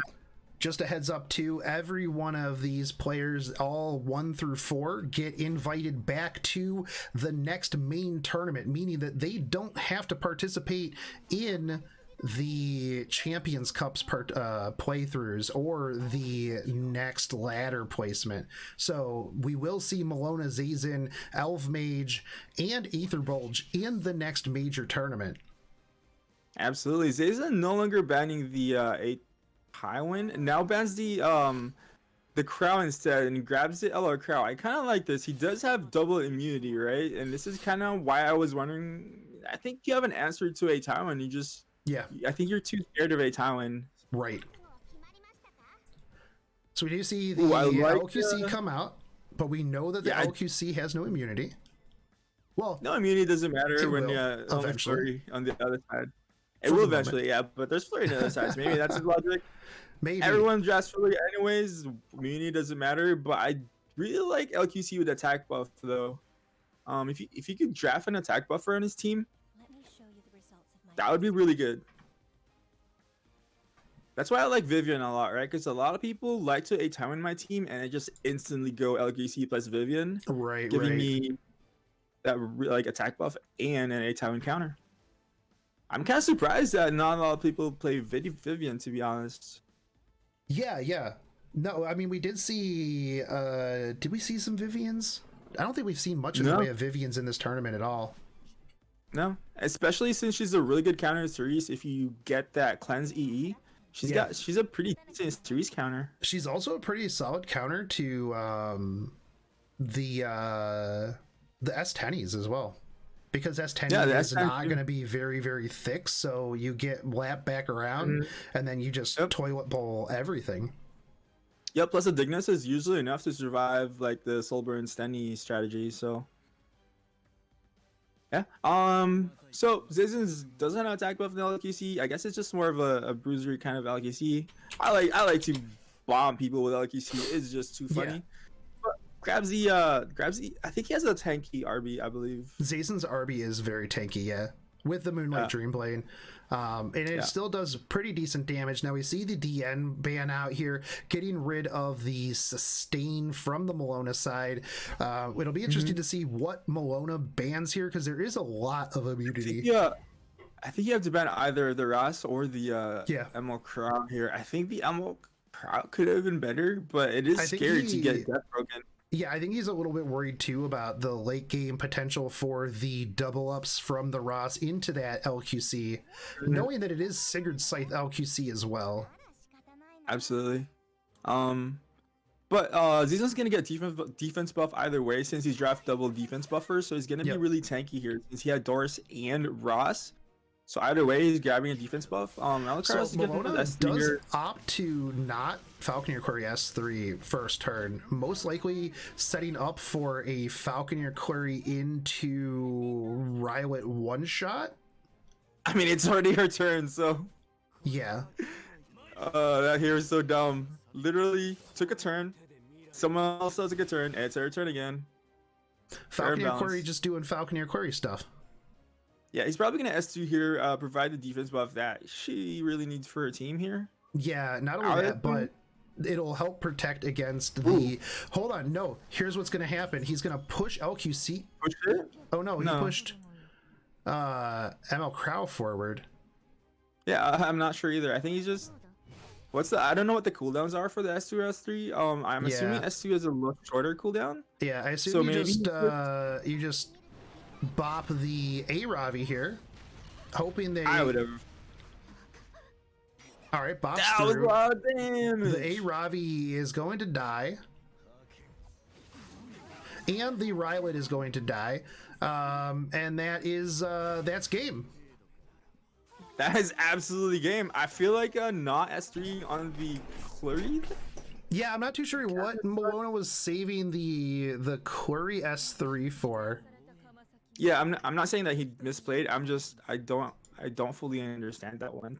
Yeah, But so, GG guys. GG. Zazen is going to be getting the 250. Malona is going to be getting the 1600 Sky Stones. And we're going to go into the finals. We're going into the finals of Aether Bulge versus Elve Mage. Now, I am just super excited for this one. Yeah. Absolutely. Onto the I need to win first, man. I'm only rank 3 now. Yeah. Who do I have to like bet on the final and bet it What? all. I have to bet it all in like the final match. You do. Hold on. Let me see who is on the leaderboard right now. TC is at 5,481 Shogun stacks. After this, by the way, do not leave after this after the final match, because we will be doing the giveaway for the gift cards. Yeah. And I'm so hyped for this. So hyped for this. Yo, TC. TC, yeah. let's vote it all, man. You gotta vote it all. Let's vote it all. TC, I dare you. TC. This is going to be a really, really good match. Both of these players have been just like playing out of their minds this tournament. Aether Bulge, the woman beater of Fleet, coming up, beating Claire, and just running all over this tournament. Elve Mage coming out of almost nowhere. A lot of people, like I said, have really just been like, yo, who is Elve Mage? Elve Mage making a very strong presence for himself, or their self. And yeah, we're going to start this poll and we are going to get into this match. Yeah. Oh, sorry, I got distracted by the point system. But wait, let's see. Banks checked me, Bragg, and TC. Where is it? Yo, the bot is so busy. So at the moment, a lot of people voting in Aether Bulge. It's 86%, 87%. Elve Mage not looking very good to win here. Probably gonna be, is it gonna be a big upset? We see the Blue Crow and the Stenny ban, Aether picking up the Lilius and the Ruel. Elve Mage is picking up the Falconeer Quarry. You also see the Cerise come out. Elve Mage was playing that Cerise quite a bit. Very, very strong for him as well. Going into that control draft with the Tywin, but Aether Bulge going, you know what? Fighter Maya and more. Ooh. Aether Bulge is risking $1,000 on Mortelix, Dragon Daddy. I don't think it's a risk, considering that you can't get stunned, and there's like a decent amount of stuns on Elve Mage's team, but Elve Mages can just flip out and not flip out. What I'm saying, can just switch it out and no longer go control, since there's already 2 units that cannot be stunned and cannot be slapped in the opposing side. Indeed. That was so fast. I mean, these bans make sense because you got a super dark team on the other side. You want to ban the LQC because you're not only banning one of the counters for darkness, you're also banning some form of mitigation. Ban the Tomika too, so that it doesn't take first turn and potentially just clean it up on the opposite side. Yeah. All right, poll is closed, and these guys are in a hurry. That was so fast. The thing about Mort though is that he can get slowed, so yeah, he can't get stunned, but I mean your team can get stunned still. Right, I don't right. think he's that strong. The fact that he can't be stunned is pretty good, but if he doesn't do enough pressure, right? Like, what's the point? Probably want to S3 the Lilius here, 100%. Yep, you go into the Lilius. Yeah, I think you just S1.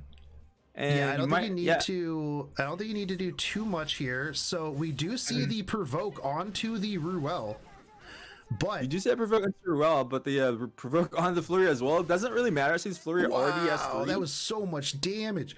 That Lilius is going to die. I think so. Is this a problem with him? He doesn't even provide anti-crit till later on, right? And the fact that you can't provide anti-crit until turn 2, or if you counter. Yeah, but that Fighter Maya is popping off, doing a lot of damage here. I do think that the Lilius is going to potentially die here right after this. Ooh, does get the provoke onto the Cerise, which is really big. Your But that damage is so huge. That's an F Maya with defense buff, and right. yeah. But here is Elf Mage. He's gonna rock right through here. If this stuns the Ruel and the okay, so it doesn't stun the Ruel, but your Lilius is dead here. I think you stunned the Ruel here. You first, stunned the right? Ruel. Oh, yeah, oh, and you get Confiles break. Yo, ooh, do you You can just S3 the Ruel here. Do you just S3 the Ruel here? The Lilius is gonna have a really long time. Oh, and the Ruel drops, and boys, Cerise. Yeah, Confile Cerise, man. I'm telling you guys, Confile Cerise is really strong. But now we get anti-crit. Whoop whoop. Too late. Way too late, buddy. And there goes the Lilius. There's a counter. Yo. Oh, that was really pog though. Hold up. Why does Yo, hold on. The bulge is not out yet. Yeah, but you got S3 here. I feel like I just feel that you kill Focus Mort here. Yeah, but why does Mort get to counter before the fighter Mayash? Mort was behind in CR bar. Like, what is the order in terms of like who gets to counter first? I have no idea, and I don't think I have ever. I've thought about trying to test it. Right, because the order mattered there, right? Yeah. Okay, and then you S3 here. This is going to bring back your Cerise, and now your Cerise. Okay, you're going to get Bop in on the. On your A Ravi. Right, you want to S3 here, so if you get countered, you still have invincibility. But I think it's over here at some point. And once the Flurry can get the death break on S3 back up, A Ravi can just soul burn S2 and win from there. Yo, thanks for the points, Elve Mage. Let's go. Yo, Elve Mage just going hard on this, man. But I mean, Bulge, that was actually pretty solid. You're right, absolutely. Though, the confile Cerise is really, really strong. That's just that was insane. The amount of but anyways, that was really good. Elve Mage coming out of the gate very, very dominating. So we're gonna see if Aether Bulge can come back. Maybe Elve Mage is not a woman. That's why Aether Bulge cannot win. Elve Mage though, upsetting 31% of you got a ton of points. The bulge is scamming you, boys. All right, so Elve Mage versus Aether Bulge, round 2. I should have bet more. Aether Bulge, Elve Mage, the Dark Horse. The poll is up. The tournament round 2 is started. Let's get it, boys. Yo, this your bot's on like your bot's so behind. It's because everybody's spamming it. Elve Mage is gonna sweep this. If he does, Yo, it's gonna be this that would be adventure. insane. Yeah, actually. All right, so we see the Falconeer Quarry, we see the Steady Bands here. Elve Mage picking up the blue crow. Aether Bulge hovering over the Aeros. Strong pick. We've seen a ton of Aeros this tournament. We're gonna see it yet again. Absolutely. Oh, I can't even read chat, dude. Your pause is just so busy. Oh Anyways, yeah, I don't even bother reading chat when all that stuff is going on. I don't know what's happening. So what is does the thing is though is Aether Bulge has to get ready for the potential for the Cerise, has to have the potential for the Tywin. Yeah, Elve Mage's Bruiser control super strong, man. Like I said, Vivian with the cleanse, man, really strong into Cerise. I don't know, because if you have immunity, then Cerise can't stop you from doing what you need to be like as Vivian, and you can potentially cleanse the speed debuff, which is sometimes all you need. So we see the Cerise, we see the Tywin pick up again. Yo, the betting has like shifted to be like a lot more centered now. Yeah, it's a bit closer, 65 to 35.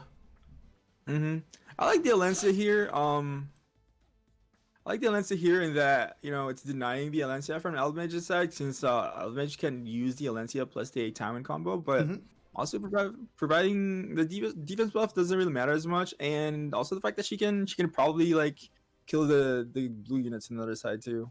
Yep. So 65% of you are betting on the Bulge to pull out round 2. 35% of you got your points on the Elve Mage.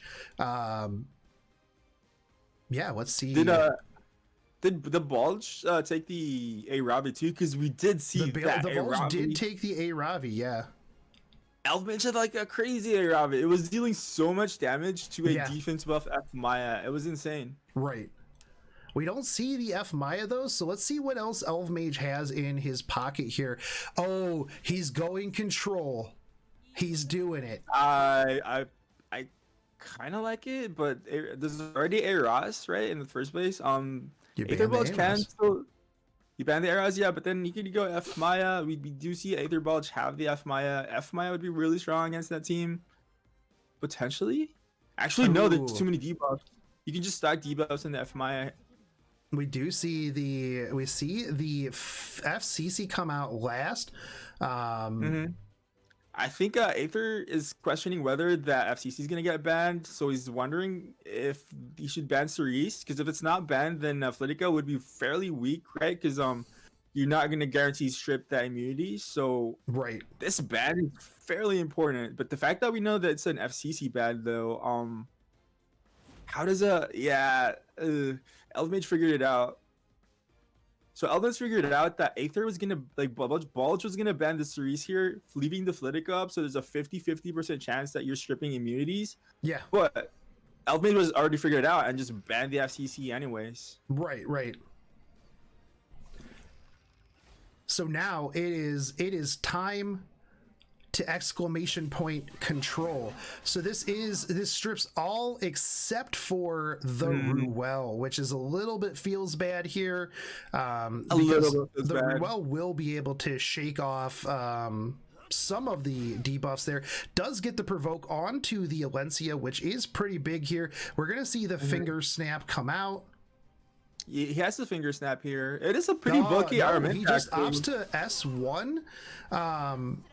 I wonder. It's a 12k. It's a 12k Araminta. That's got like some health stats somewhere. It definitely does. You're gonna see some defense buff come up here. That's a good knockback. So the order was that the Ruel was gonna take a turn before the Aravi. So knocking her back that way, she doesn't need to get controlled and cleansed.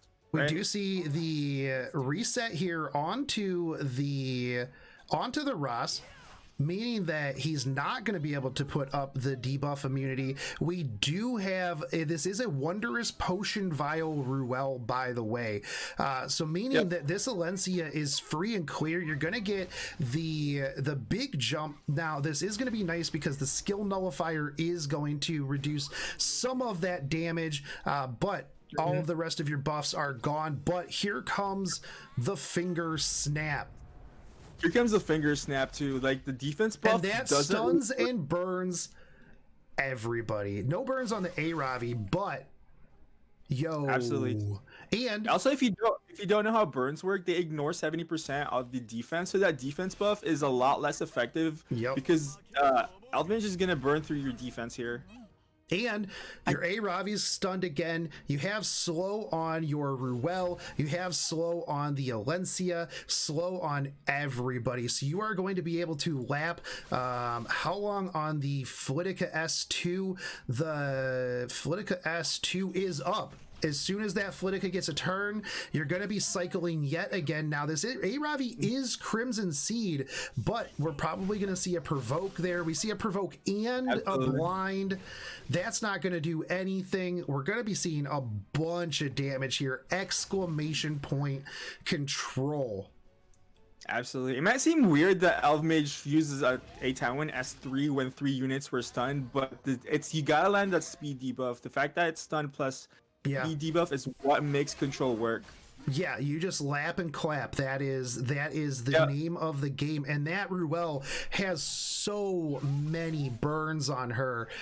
Once she gets a turn, that is going to be real big damage, even with the Ross of the Monarchs going on here. Now, you have to think, does he rips the raw A Tywin S3 right here. He rips the raw Tywin S2 without a soul burn. So now I think Elve Mage is a lot more confident that he could burst this entire team before he needs that the S3 back. Right. I mean, that Aravi is already down past half, has zero fury. Stunned again. That's big damage there on the Ruel. That Ruel is in a bad spot. We're gonna Absolutely. see the reset here on the Aravi, which is actually pretty good, meaning that even if that Ravi does get revived, it's not bringing anybody back. So even if this Ruel does get a chance to go and slip, Nope. Yep. you're perfectly fine. And the skill This nullifier. is killer, right? Yeah. Oh no, not even close. Yeah, Maybe. you needed a death break. You needed a death break Yeah. on the S1, but the fact that A Tywin and the fact that you're super debuff, you're not taking any turns, you're not generating souls, and A Tywin just eats any souls that you even make in the first place. Indeed. Now the Ruel does drop. The Aravi is not going to be bringing anybody back to life. And Elve Mage is taking this 2-0 so far. Is Elve Mage going to sweep the Bulge? Oh no, I have to use all my points now. Oh, I'm kind of scared. Yo. I don't know who to bet. Exclamation point control, boys. Control is like... back on the menu. Yo, TC, we gotta bet all, bro. Are we waiting for the thing? This is the final match, right? Let's give people. This is the final match. If Elve Mage wins this one, he takes home $1,000. Aether Bulge has to reverse sweep this from here on out. Bulge has to win 3-0. I think I'm gonna. I gotta put my money into Elve. I mean, so far I've put my money into Elve and it's working. Yeah. But I think I'm putting it all 2,300 points. All 2,300 points. We're gonna be putting this back up here in a minute. This could be the game right here. Regardless, Aether Bulge does walk away with $500.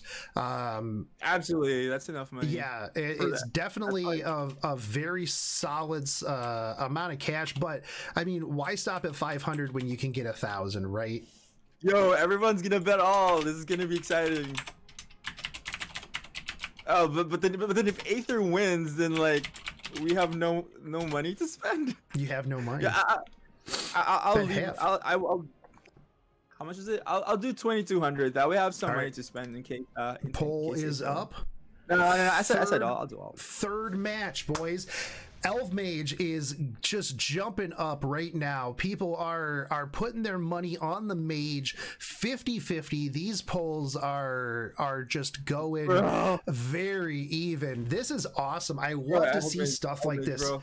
Let's go. Yeah, and this is why I like having the Champions Cups, why I like having other things where people who aren't the most well-known people can come up through the tournament and show what they have. Elve Mage absolutely just running up through this. So we do see the 8-time ban this time, but I wonder if Elve Mage still has a second answer, because like most people that can play control usually have multiple ways to control. Yeah. I mean, we know that Cerise is most likely coming out. We know that the blue Tywin probably being picked. Let's see what if he has anything else. But I'm so scared. So he does snag the A Ravi too. Elve Mage getting a lot more votes. Oh now yeah, than it's the very much even. It's 50-50 actually. It's probably even. Whoa. What? May Chloe? May Chloe? Is Bulgin. Elve Mage. No way. Elve Mage, please have Bassar. Please have Bassar. Please have There's Bulge. Elmo Haste. Please have everything. Yo. Was that the right pick? Is he baiting something? Is he baiting a Bassar? Is he baiting? I mean, Bassar plus Elmo Haste is so good here. The thing is though, is like right here, I don't think that this is a mispick, not with this on the line. This is like Bulge's, agree. I don't think so either. This has gotta be Bulge's like big brain lab play. Is it a DPS made? I have no idea. Soulburn S1 over and over again and just kill someone? I don't think so, but we did Just share real bring well in multiple Elve Mage books? sides. Is this best of 5? This is best of 5. All right, so we get the Bassar. But Aether can grab Elmo Haste here though, right? Elmo Haste plus another DPS would be really solid. Doors? All right, we're gonna see. Yeah, I think you steal the Elmo Haste here, given that you're already counter 2 of the units and you're removing that Elmo Haste potential from Elve Mage. I feel like Elve Mage should have grabbed Elmo Haste if he had Elmo Haste there.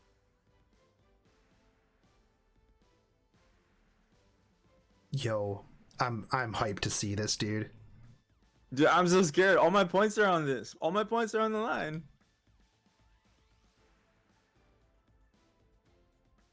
Is a Vivian? Good here. I don't know that Vivian would be. It could be a cleanse Vivian, which could be pretty. All right, Fire Ravi. Smart. But Fire Ravi's way better, absolutely. And now you can just Dizzy would be good here too, actually. So we have Dizzy with 106 entries for this betting. 19,530 points. Let's go. Dizzy would be so good here. Dizzy with that yellow could like cleanse so many debuffs while keeping the Ravi and the Charlotte in check. Ooh, SSB. Pretty good too. All right, so the SSB ban here. I think Elve Mage should realize that SSB is getting banned here and ban the Fire Ravi instead, but there is potential that the Bassar is going to get banned from Elve Mage's perspective, so he's really thinking whether to ban the Fire Ravi probably, or do you ban the Maid Chloe? Would you ban the Maid? Bans the LQC. Okay, yeah, I think that's safer then. Yeah, I think that's absolutely safer, because it's either the LQC, I guess, or the Fire Ravi. I don't know if I'm too scared of it. I am super hyped to see what this Maid Chloe is. Me too, but I'm so scared of that Fire Ravi. Nobody has like messaged me saying that Aether was clearly mispicking, so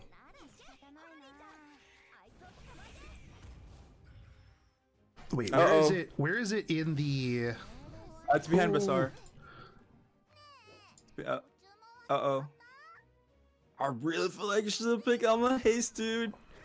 Why didn't you pick Bassar Elmo Haste? Bassar Elmo Haste is so good because not only are you double countering the Chloe, you're removing the counter to Elmo Haste, which is Bassar. You rip into the Bassar, and that Fire Ravi kills that Bassar 100%. And then you can't bring it back. You probably gonna S2 we'll have to S2. Yeah, but, you're right. But I think hitting the Bazaar here was a bit of a misplay. I think you should have hit someone else. That way Ruel has to choose between healing the Bazaar or healing the person that you hit. But I guess it doesn't really matter, right? Oh, stun! Oh, that was big. Oh, you're gonna bonk the Bazaar. Oh, no. No, my points. My points. Your points, bro. Bonk Central. Yo. Uh-oh. All right, there's a potion vial on the. Oh, and it's a potion vial. Do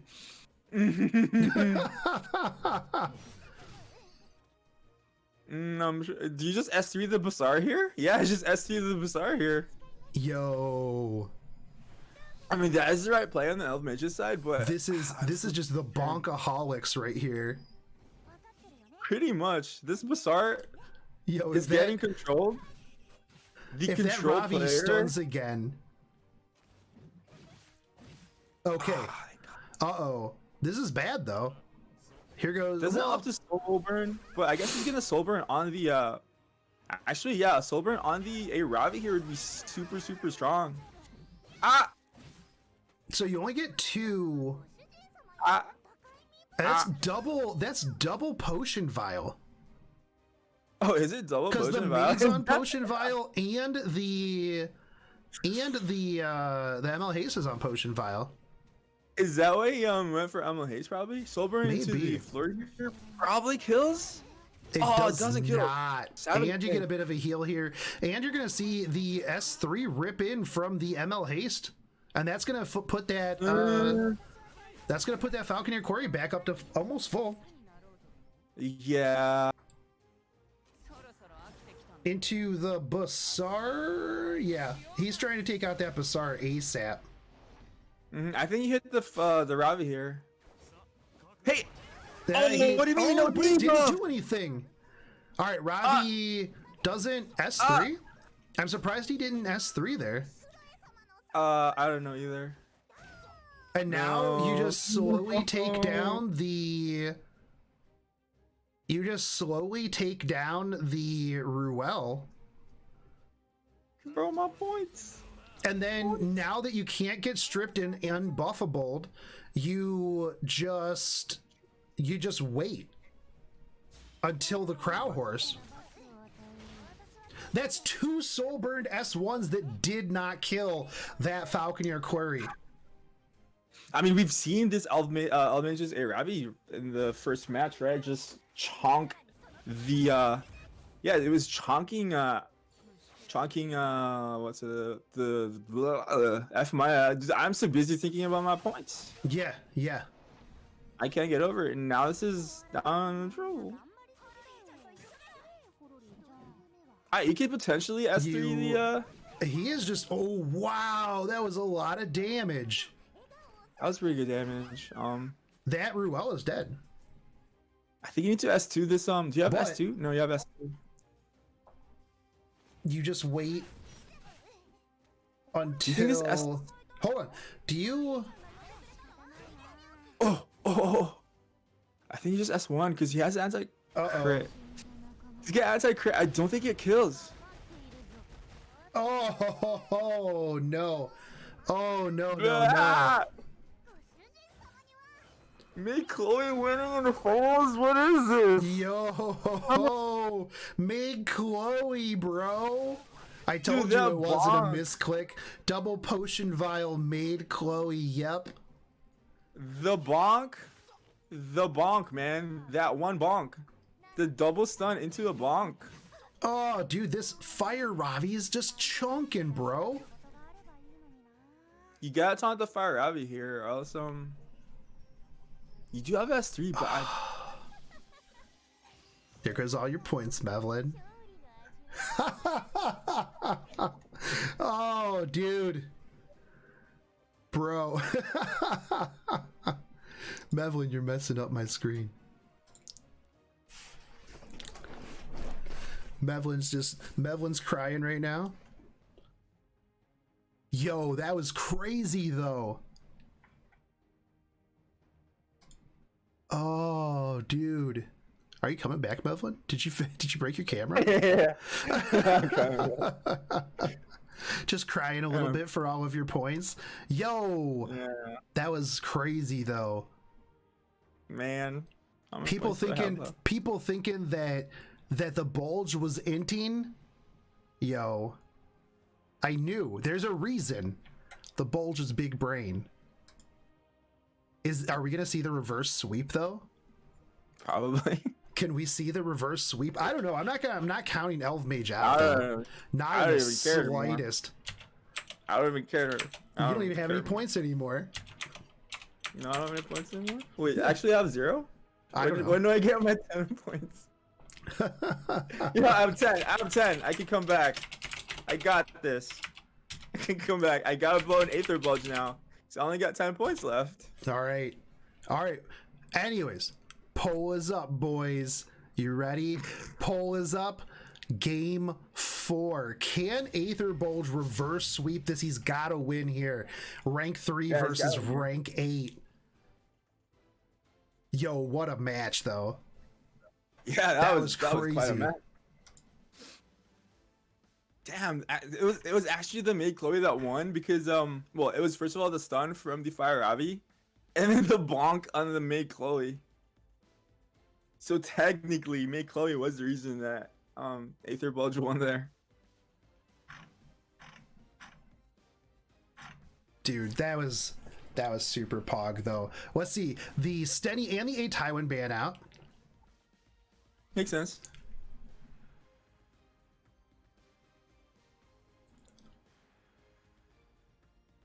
Damn, I'm surprised that Flurry never died.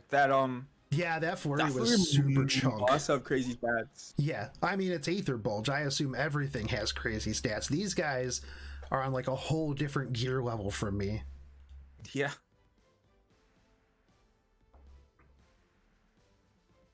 But man, dude, gotta give your Basar more speed, man. Basar needs more love. Like Basar is just so good. I feel like not a lot of people actually played Basar in this tournament. Most of the time, though, when Basar does get played, he doesn't even get through. He usually gets banned. Yeah.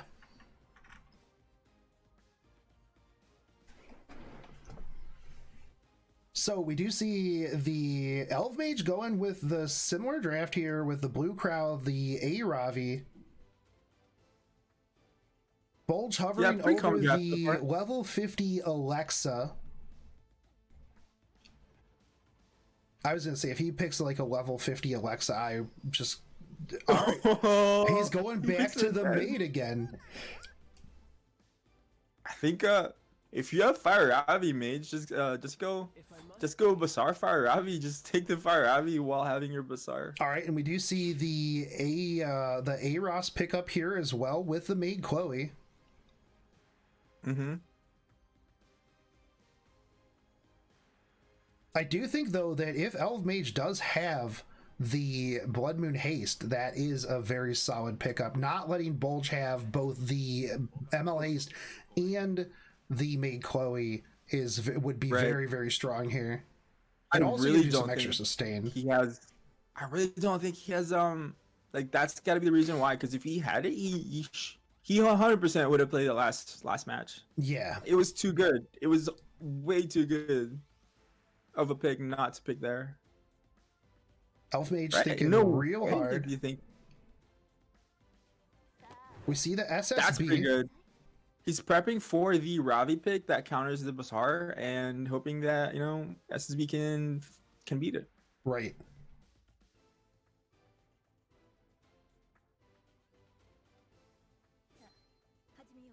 We see a Mursa. I think he's trying to make sure that the Flurry takes turn 1, but I don't really like that Mursa though, because then you can just ban the Flurry here. The thing is though, is Mursa will be getting S3 cooldowns from any batbacks that she avoids.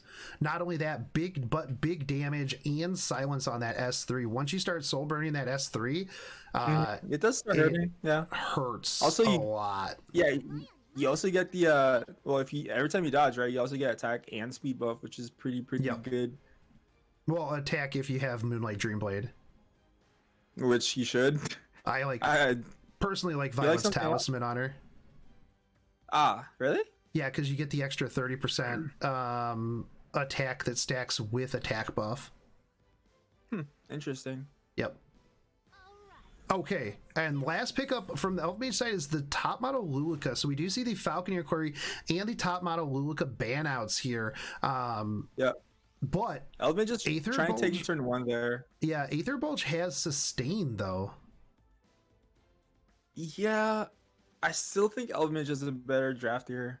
Not 100% sure, since these are top level players with top level brains. So Right. I'm not gonna pretend I understand everything. Yeah. So Question it is is, a do you Moonlight opt- Dreamblade. It is Moonlight Dreamblade Mursa. Yeah, you definitely don't want a Soulburn here, because not only are you we know it's a potion vial. Did you Does just say not- everything? Yeah, does not miss on the 70% chance to miss the Mursa. And the 50% chance to miss the Ross, and the 15% chance to get resisted. Holy, he just literally landed Bops everything. that made all the way back. That's a soul burn into the maid. Yo, that maid is almost dead. It has to potion violet. It's gonna die from the Yeah, I think SSB. No, it'll lap the SSB, and it has to potion violet self. It Yeah, the fact that doesn't. that Bassar should have been dead if that Mercer dodged, right? Because he would have got an attack and debuff. The Right. fact that it didn't dodge, it didn't get the buffs that it needed. Potion Val, the Mercer is pretty good though.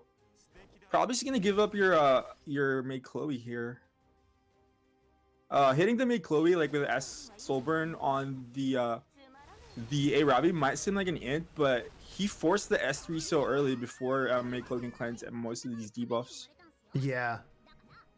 Yeah, he But probably the has 3 here. unhealable on 3 of them is real big, and on the maid. So your Yeah. maid is definitely gone. Bassar is gone, but you trade maid for Bassar, and now you have, you have Death Break on that. Ooh, the death break is huge. Yeah, so that's gonna be taking a lot of damage from that Aravi. I'm curious why the F Maya did an S3 the Bassar there to get extra turn. Probably to not get rid of the defense buff, because you would cool down your revive, you would cool down your attack buff, you would cool down everything there. SSB was gonna back. I don't know. Maybe you're right. Maybe lowering your cooldown by 1 was probably not worth. Ooh, the The big provoke extra- onto the Crow is actually really strong right here. So it's meaning probably that- not oh, probably not an ER crowd because it was F Maya that hit it, right? yeah.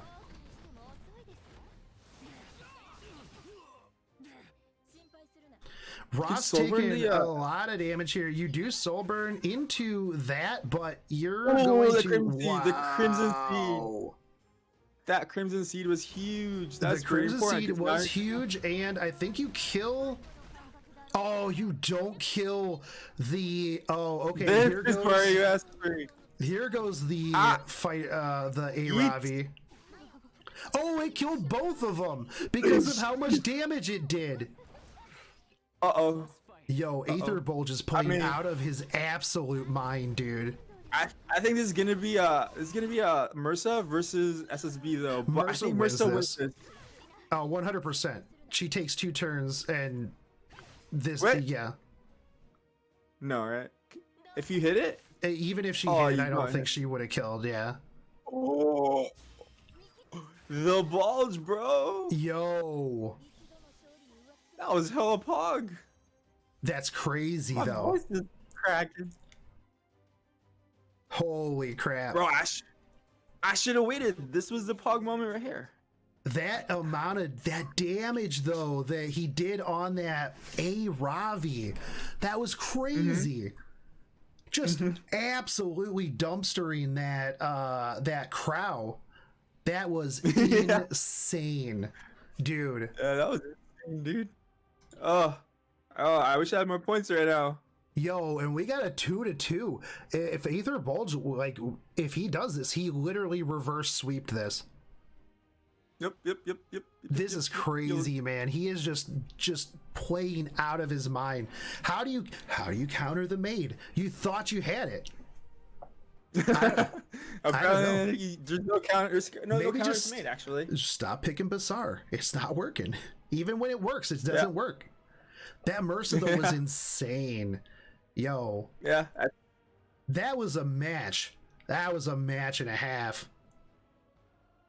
But Bulge is Bulge is taking that, guys. Yeah, Bulge is taking that like very. Bulge is taking that. He does this a lot too.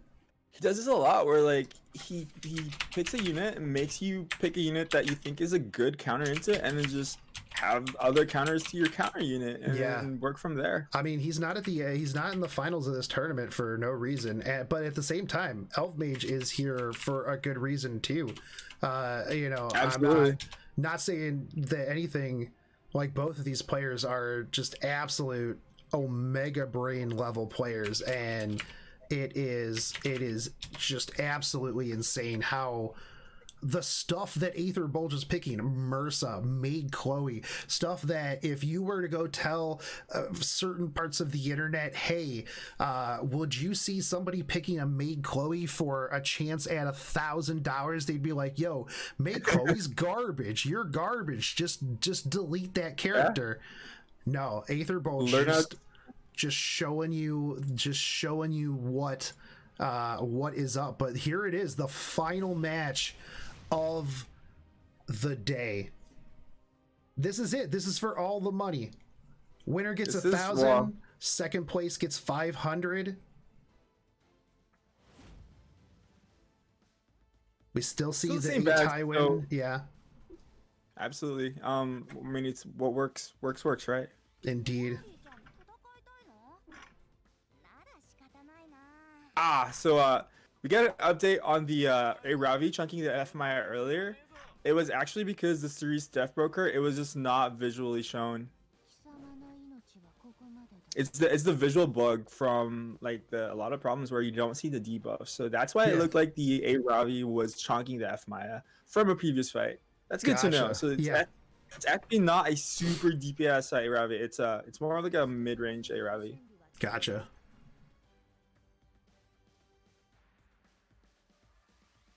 But yo, that is. Does he do it again? He does. Hey, it's won him 2 in a row. The Mad Lad. Does Elve Mage not have an answer to Maid Chloe? Oh, we're gonna see the Cerise. We do see Cerise. I mean, you gotta play Bazaar though, like, right? Or do you just last pick the Bazaar here? Has it worked for him the last 2 matches? Actually, no. Yeah, play something else. Last week the Bazaar, right? Like. Let's see what Aether does, and you can just abandon Maid Chloe if it's like not worth countering the Maid Chloe with your Bazaar. Because I guess if he early picked the Bazaar, maybe he opts to go with that Flitica SBA. I don't think that's a good idea. Actually, maybe. I mean, it's worked for him every other time. True, but the other one time. Can he 3-3? And the thing here too is I think Elve Mage is on the back foot, man. Like Elve Mage is like, yo, what do I pick here? He's got to pick 2 DPS, right? Yeah, the fact that he pick I don't like the Ruel pick here as much, just because. The Fighter Maya. Yo, both of those just slap real hard. I feel like the Fighter Maya might be a little bit easier to control and work around because it's not going to be as fast as the LQC. So he goes with the top model Lulika yet again. Bulge just immediately banning it out. Okay, the thing is, we've seen before where Elve Mage blast picks the TM Luca. He usually bans the Flurry, and Aether would ban Atomica. I was wondering if Elve Mage would try something else, knowing that Aether would always ban the Tomoka in this situation. Because the reason why he's banning Flurry here is to make sure that his Tomoka takes turn 1, but he ends up banning Flurry anyways. Yeah. No ML haste this time around, but you have 2 really big dark damage dealers into the APOC Ravi. Absolutely. Potion Vial was on the F Maya, I believe. Yeah. I believe the F Maya one and it Potion Vial the other. Now we get the attack buff. And the attack buff on the LQC is really scary for me here. You might want to... Gonna push it back, or you can't push it back. You're gonna push back the nothing. But you already he's get trying to defense buff up. Yeah, no, that's what I'm saying. Yeah. He was trying to push that back. So now you have debuff immunity on the LQC. Your Cerise is taunted. Mm-hmm. Going for this Maid Chloe again.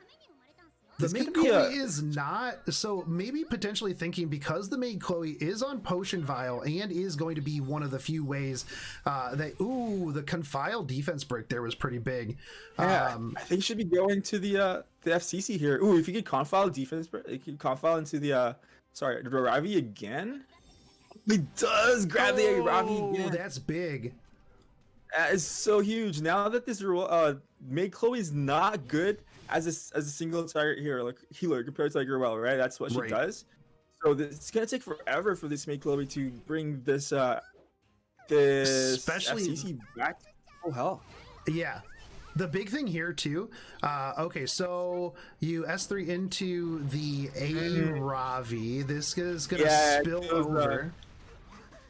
Wow, that was a lot. Oh, it didn't kill it. Oh, but you could potentially you can stun the F Maya here if you wanted to. Yeah, you have I think to. You have to. Yeah, F2 the F Maya here. Oh, got rid of the stun. Oh no. That was the right play. Uh-oh. Also, she also resisted the unbuffable, so a couple things went wrong there for Elve Mage. Elve Mage totally played it correctly there too. Ooh. Oh, and the counter too. Oh, this is. Yo, Maid Chloe OP. Maid Chloe, bro. I don't even. It was. I mean, okay. You could bring back the. You could bring the Apoc Ravi. Epic Ravi. If you, I don't know if you can kill that. I don't think so. You bring this back. Wait. Okay, we're one turn off Battle Fantasy 3, so we're gonna go to 30% attack. Yeah, and I feel 5% like left health. This is your only chance. Yo, this fight is. Oh, and it doesn't do it, and you get counterattack. That's GG. That is GG, Elve Mage. You're gonna get extra turns here. Yo, Fighter Maya though. Maid Chloe though. I don't know. I'm just Maid kidding. Chloe, Obviously not Fighter Maid Chloe, Maya, yo. Dude, that damage into the Arius Blue Crow is insane. I'm still not over that. I mean, screw the Pergus and the Alots fight. That damage was so huge. Yeah, this Fighter Maya just counterattacking every single time, dude. Yeah, F Maya is so broken. This is insane. I mean, F Maya not even like countering too many units, right? F Maya is supposed to be a good counter for control units. There's like literally one, and it's just the AoE from Greece, right? That's it. Right. The fact but that if she's you still ignore her, she just is gonna bonk you super hard. But bonk you over Aether and over Bulge coming back 3-0. Also, just want to point out, Maid Chloe, pretty sure she has a 100% win rate in my tournaments now. You pick Maid Chloe and you win. But maybe Elve Mage will take his $500 and go buy some Mystics for the next time that ML Haste is in the rotation. Maybe go and roll some Covenants, hoping for that ML Haste win. Congratulations, guys. Aether Bulge is going to be your champion for the Winter Snowdown. Amazing plays by these dudes. What an absolute comeback for the content.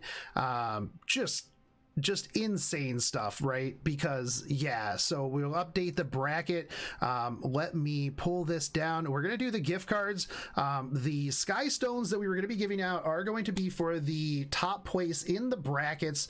So I'm gonna be contacting the people for those ones and getting that all sorted out. Again, I would really like to thank Smilegate for giving us the sky stones for 4th, 5th, and 6th place, as well as the 3 packages for the chat. I'm going to be doing the $10 $25 gift cards here in a minute, but just insane plays today. That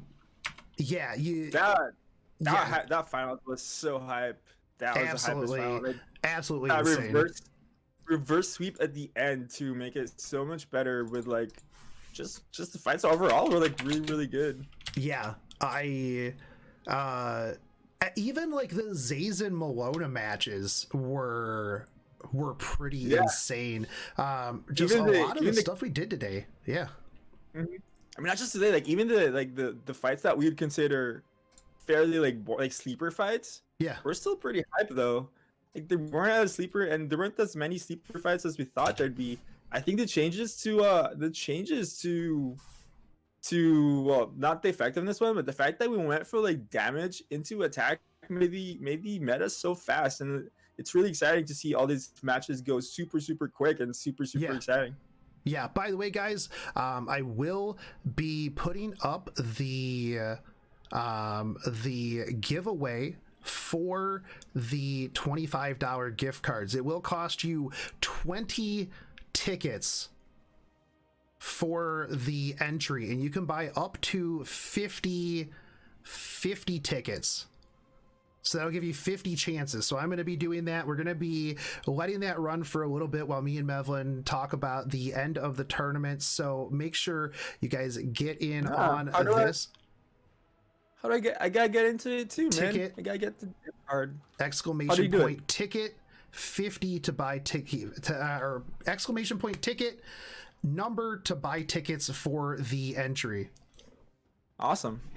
I'm gonna win 100% with my one ticket. But we saw a lot of Ravi, a lot of Aeros. We saw a ton of Blue Crow, ML Crow. We're seeing a lot of shift away from the Ruellen friends. We're seeing a bit more of the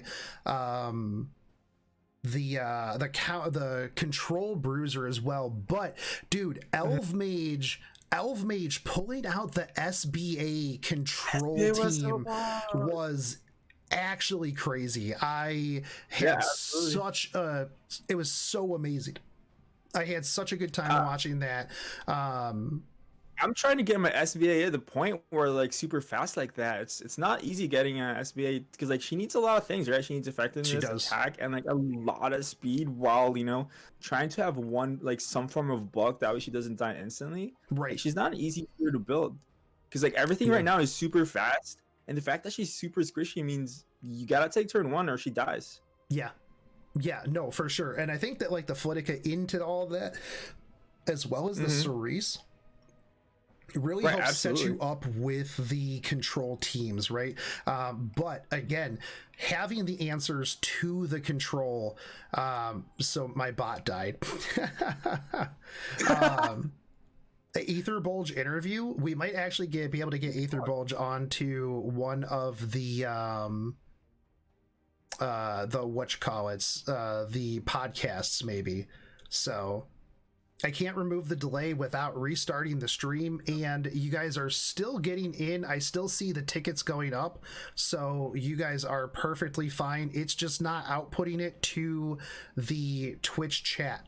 So you guys can just keep on buying. There you go. What's that? No, go ahead. Sorry. Yeah, there you go. Stream Elements is updating everything now and giving you your answers. But yeah, so just amazing to see these players again, right? And in the future, we're going to be opening this up to even more people. The sign up for the January tournament will be available starting tomorrow. I will have that posted and announced in my Discord, and once you sign up, you'll get an invitation to the tournament Discord. There is no cap this time around for the Champions Cups. The more people we get, the more matches we'll do. A lot of them are offline. We have a good team of refs that can watch everything, and like I said, being able to do it offline just opens it up to more. Not only that, but we have the potential now for the future major tournaments to have more than 32 people. Trust me, one of the big things that was really tough this time around was only being able to allow 32 people into this tournament. Now, don't get me wrong, I know that it takes a really long time, right? Maybe next time around we have 2 weekends. Maybe we do the first round offline, but I would like to open these up to even more people. We had over, I believe, like 600 people watching the last 2 days. We've got over 800 people watching now. So big shout out to the community. Also, yeah, Elve Mage just added me and said he did not have ML Haste, which was a big problem for him. And I think that once Aether Bulge knew that he didn't have an answer to that mage, made Chloe, it was just an easy win from there on. Abuse information, that's how you win these games. Once you have the information on someone, abuse the crap out of it. Yep. By the way, guys, we will be ending the entry for the gift card giveaway in about 30 seconds, which will be a minute, because you guys are on a 30-second delay. So that will be ending in 45 seconds now. So, well, 45 seconds for me, 15 seconds for you. But yeah, thanks again everybody who came out, all of the community. Thanks again Smilegate for sponsoring portions of this. Just goes to show that they definitely are listening to the community. They want to do more stuff, and yeah, fantastic stuff. So I'm going to end this in 7 seconds for me. You guys will be a little bit behind. It's okay. We do that so I don't have to cover bans. Yeah, it's so much better. Like, having to cover bans, I always forget to take them off. All right, so almost 1,000 tickets were purchased. So we're gonna draw winners. 1, 2, 3, 4, 5, 6, 7, 8, 9, 10. I have 10 winners here. TC, of course, won because he could only buy so many. That's why I put that up. So Akneton, AK Card, Pelfer Boy, Brag Demon, Rising Bane, Zigwin 95, Aussie Lag OP, The Death TC, and Lizer B all won $25 gift cards. I will be getting a hold of you probably through Twitch right after this. Then I'll tell you to get a hold of me on Discord so that we can get you your $25 gift cards. If you were in the bracket, if you did the bracket prediction, I will be going through those later, and I will be emailing you if you won the Sky Stones. That way I'm going to be able to get your in-game name and any information that I need for the Smilegate people. But again, huge congrats to Aether Bulge, Elve Mage, Zazen, Malona, Light, and War Champs, your first through 6th place winners. And you know what? Hey, big shout out to everybody who participated in the tournament.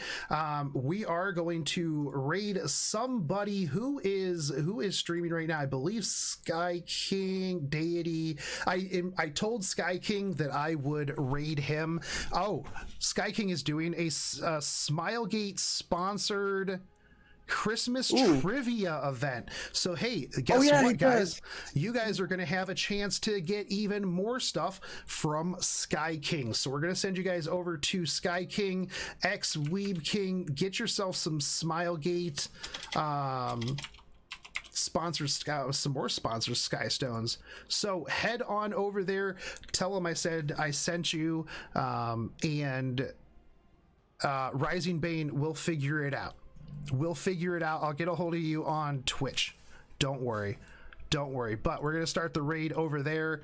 I will get a hold of you. We'll get everything sorted out. And thanks everybody yet again for coming out to this tournament. Thank you, Mevlin, for co-casting.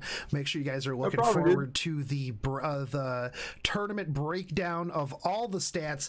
Probably be out later this week. But if you didn't see all the matches, the VODs will be up over the next couple of days, and I will catch you guys on the next one. Take it easy, homies. Peace. Later.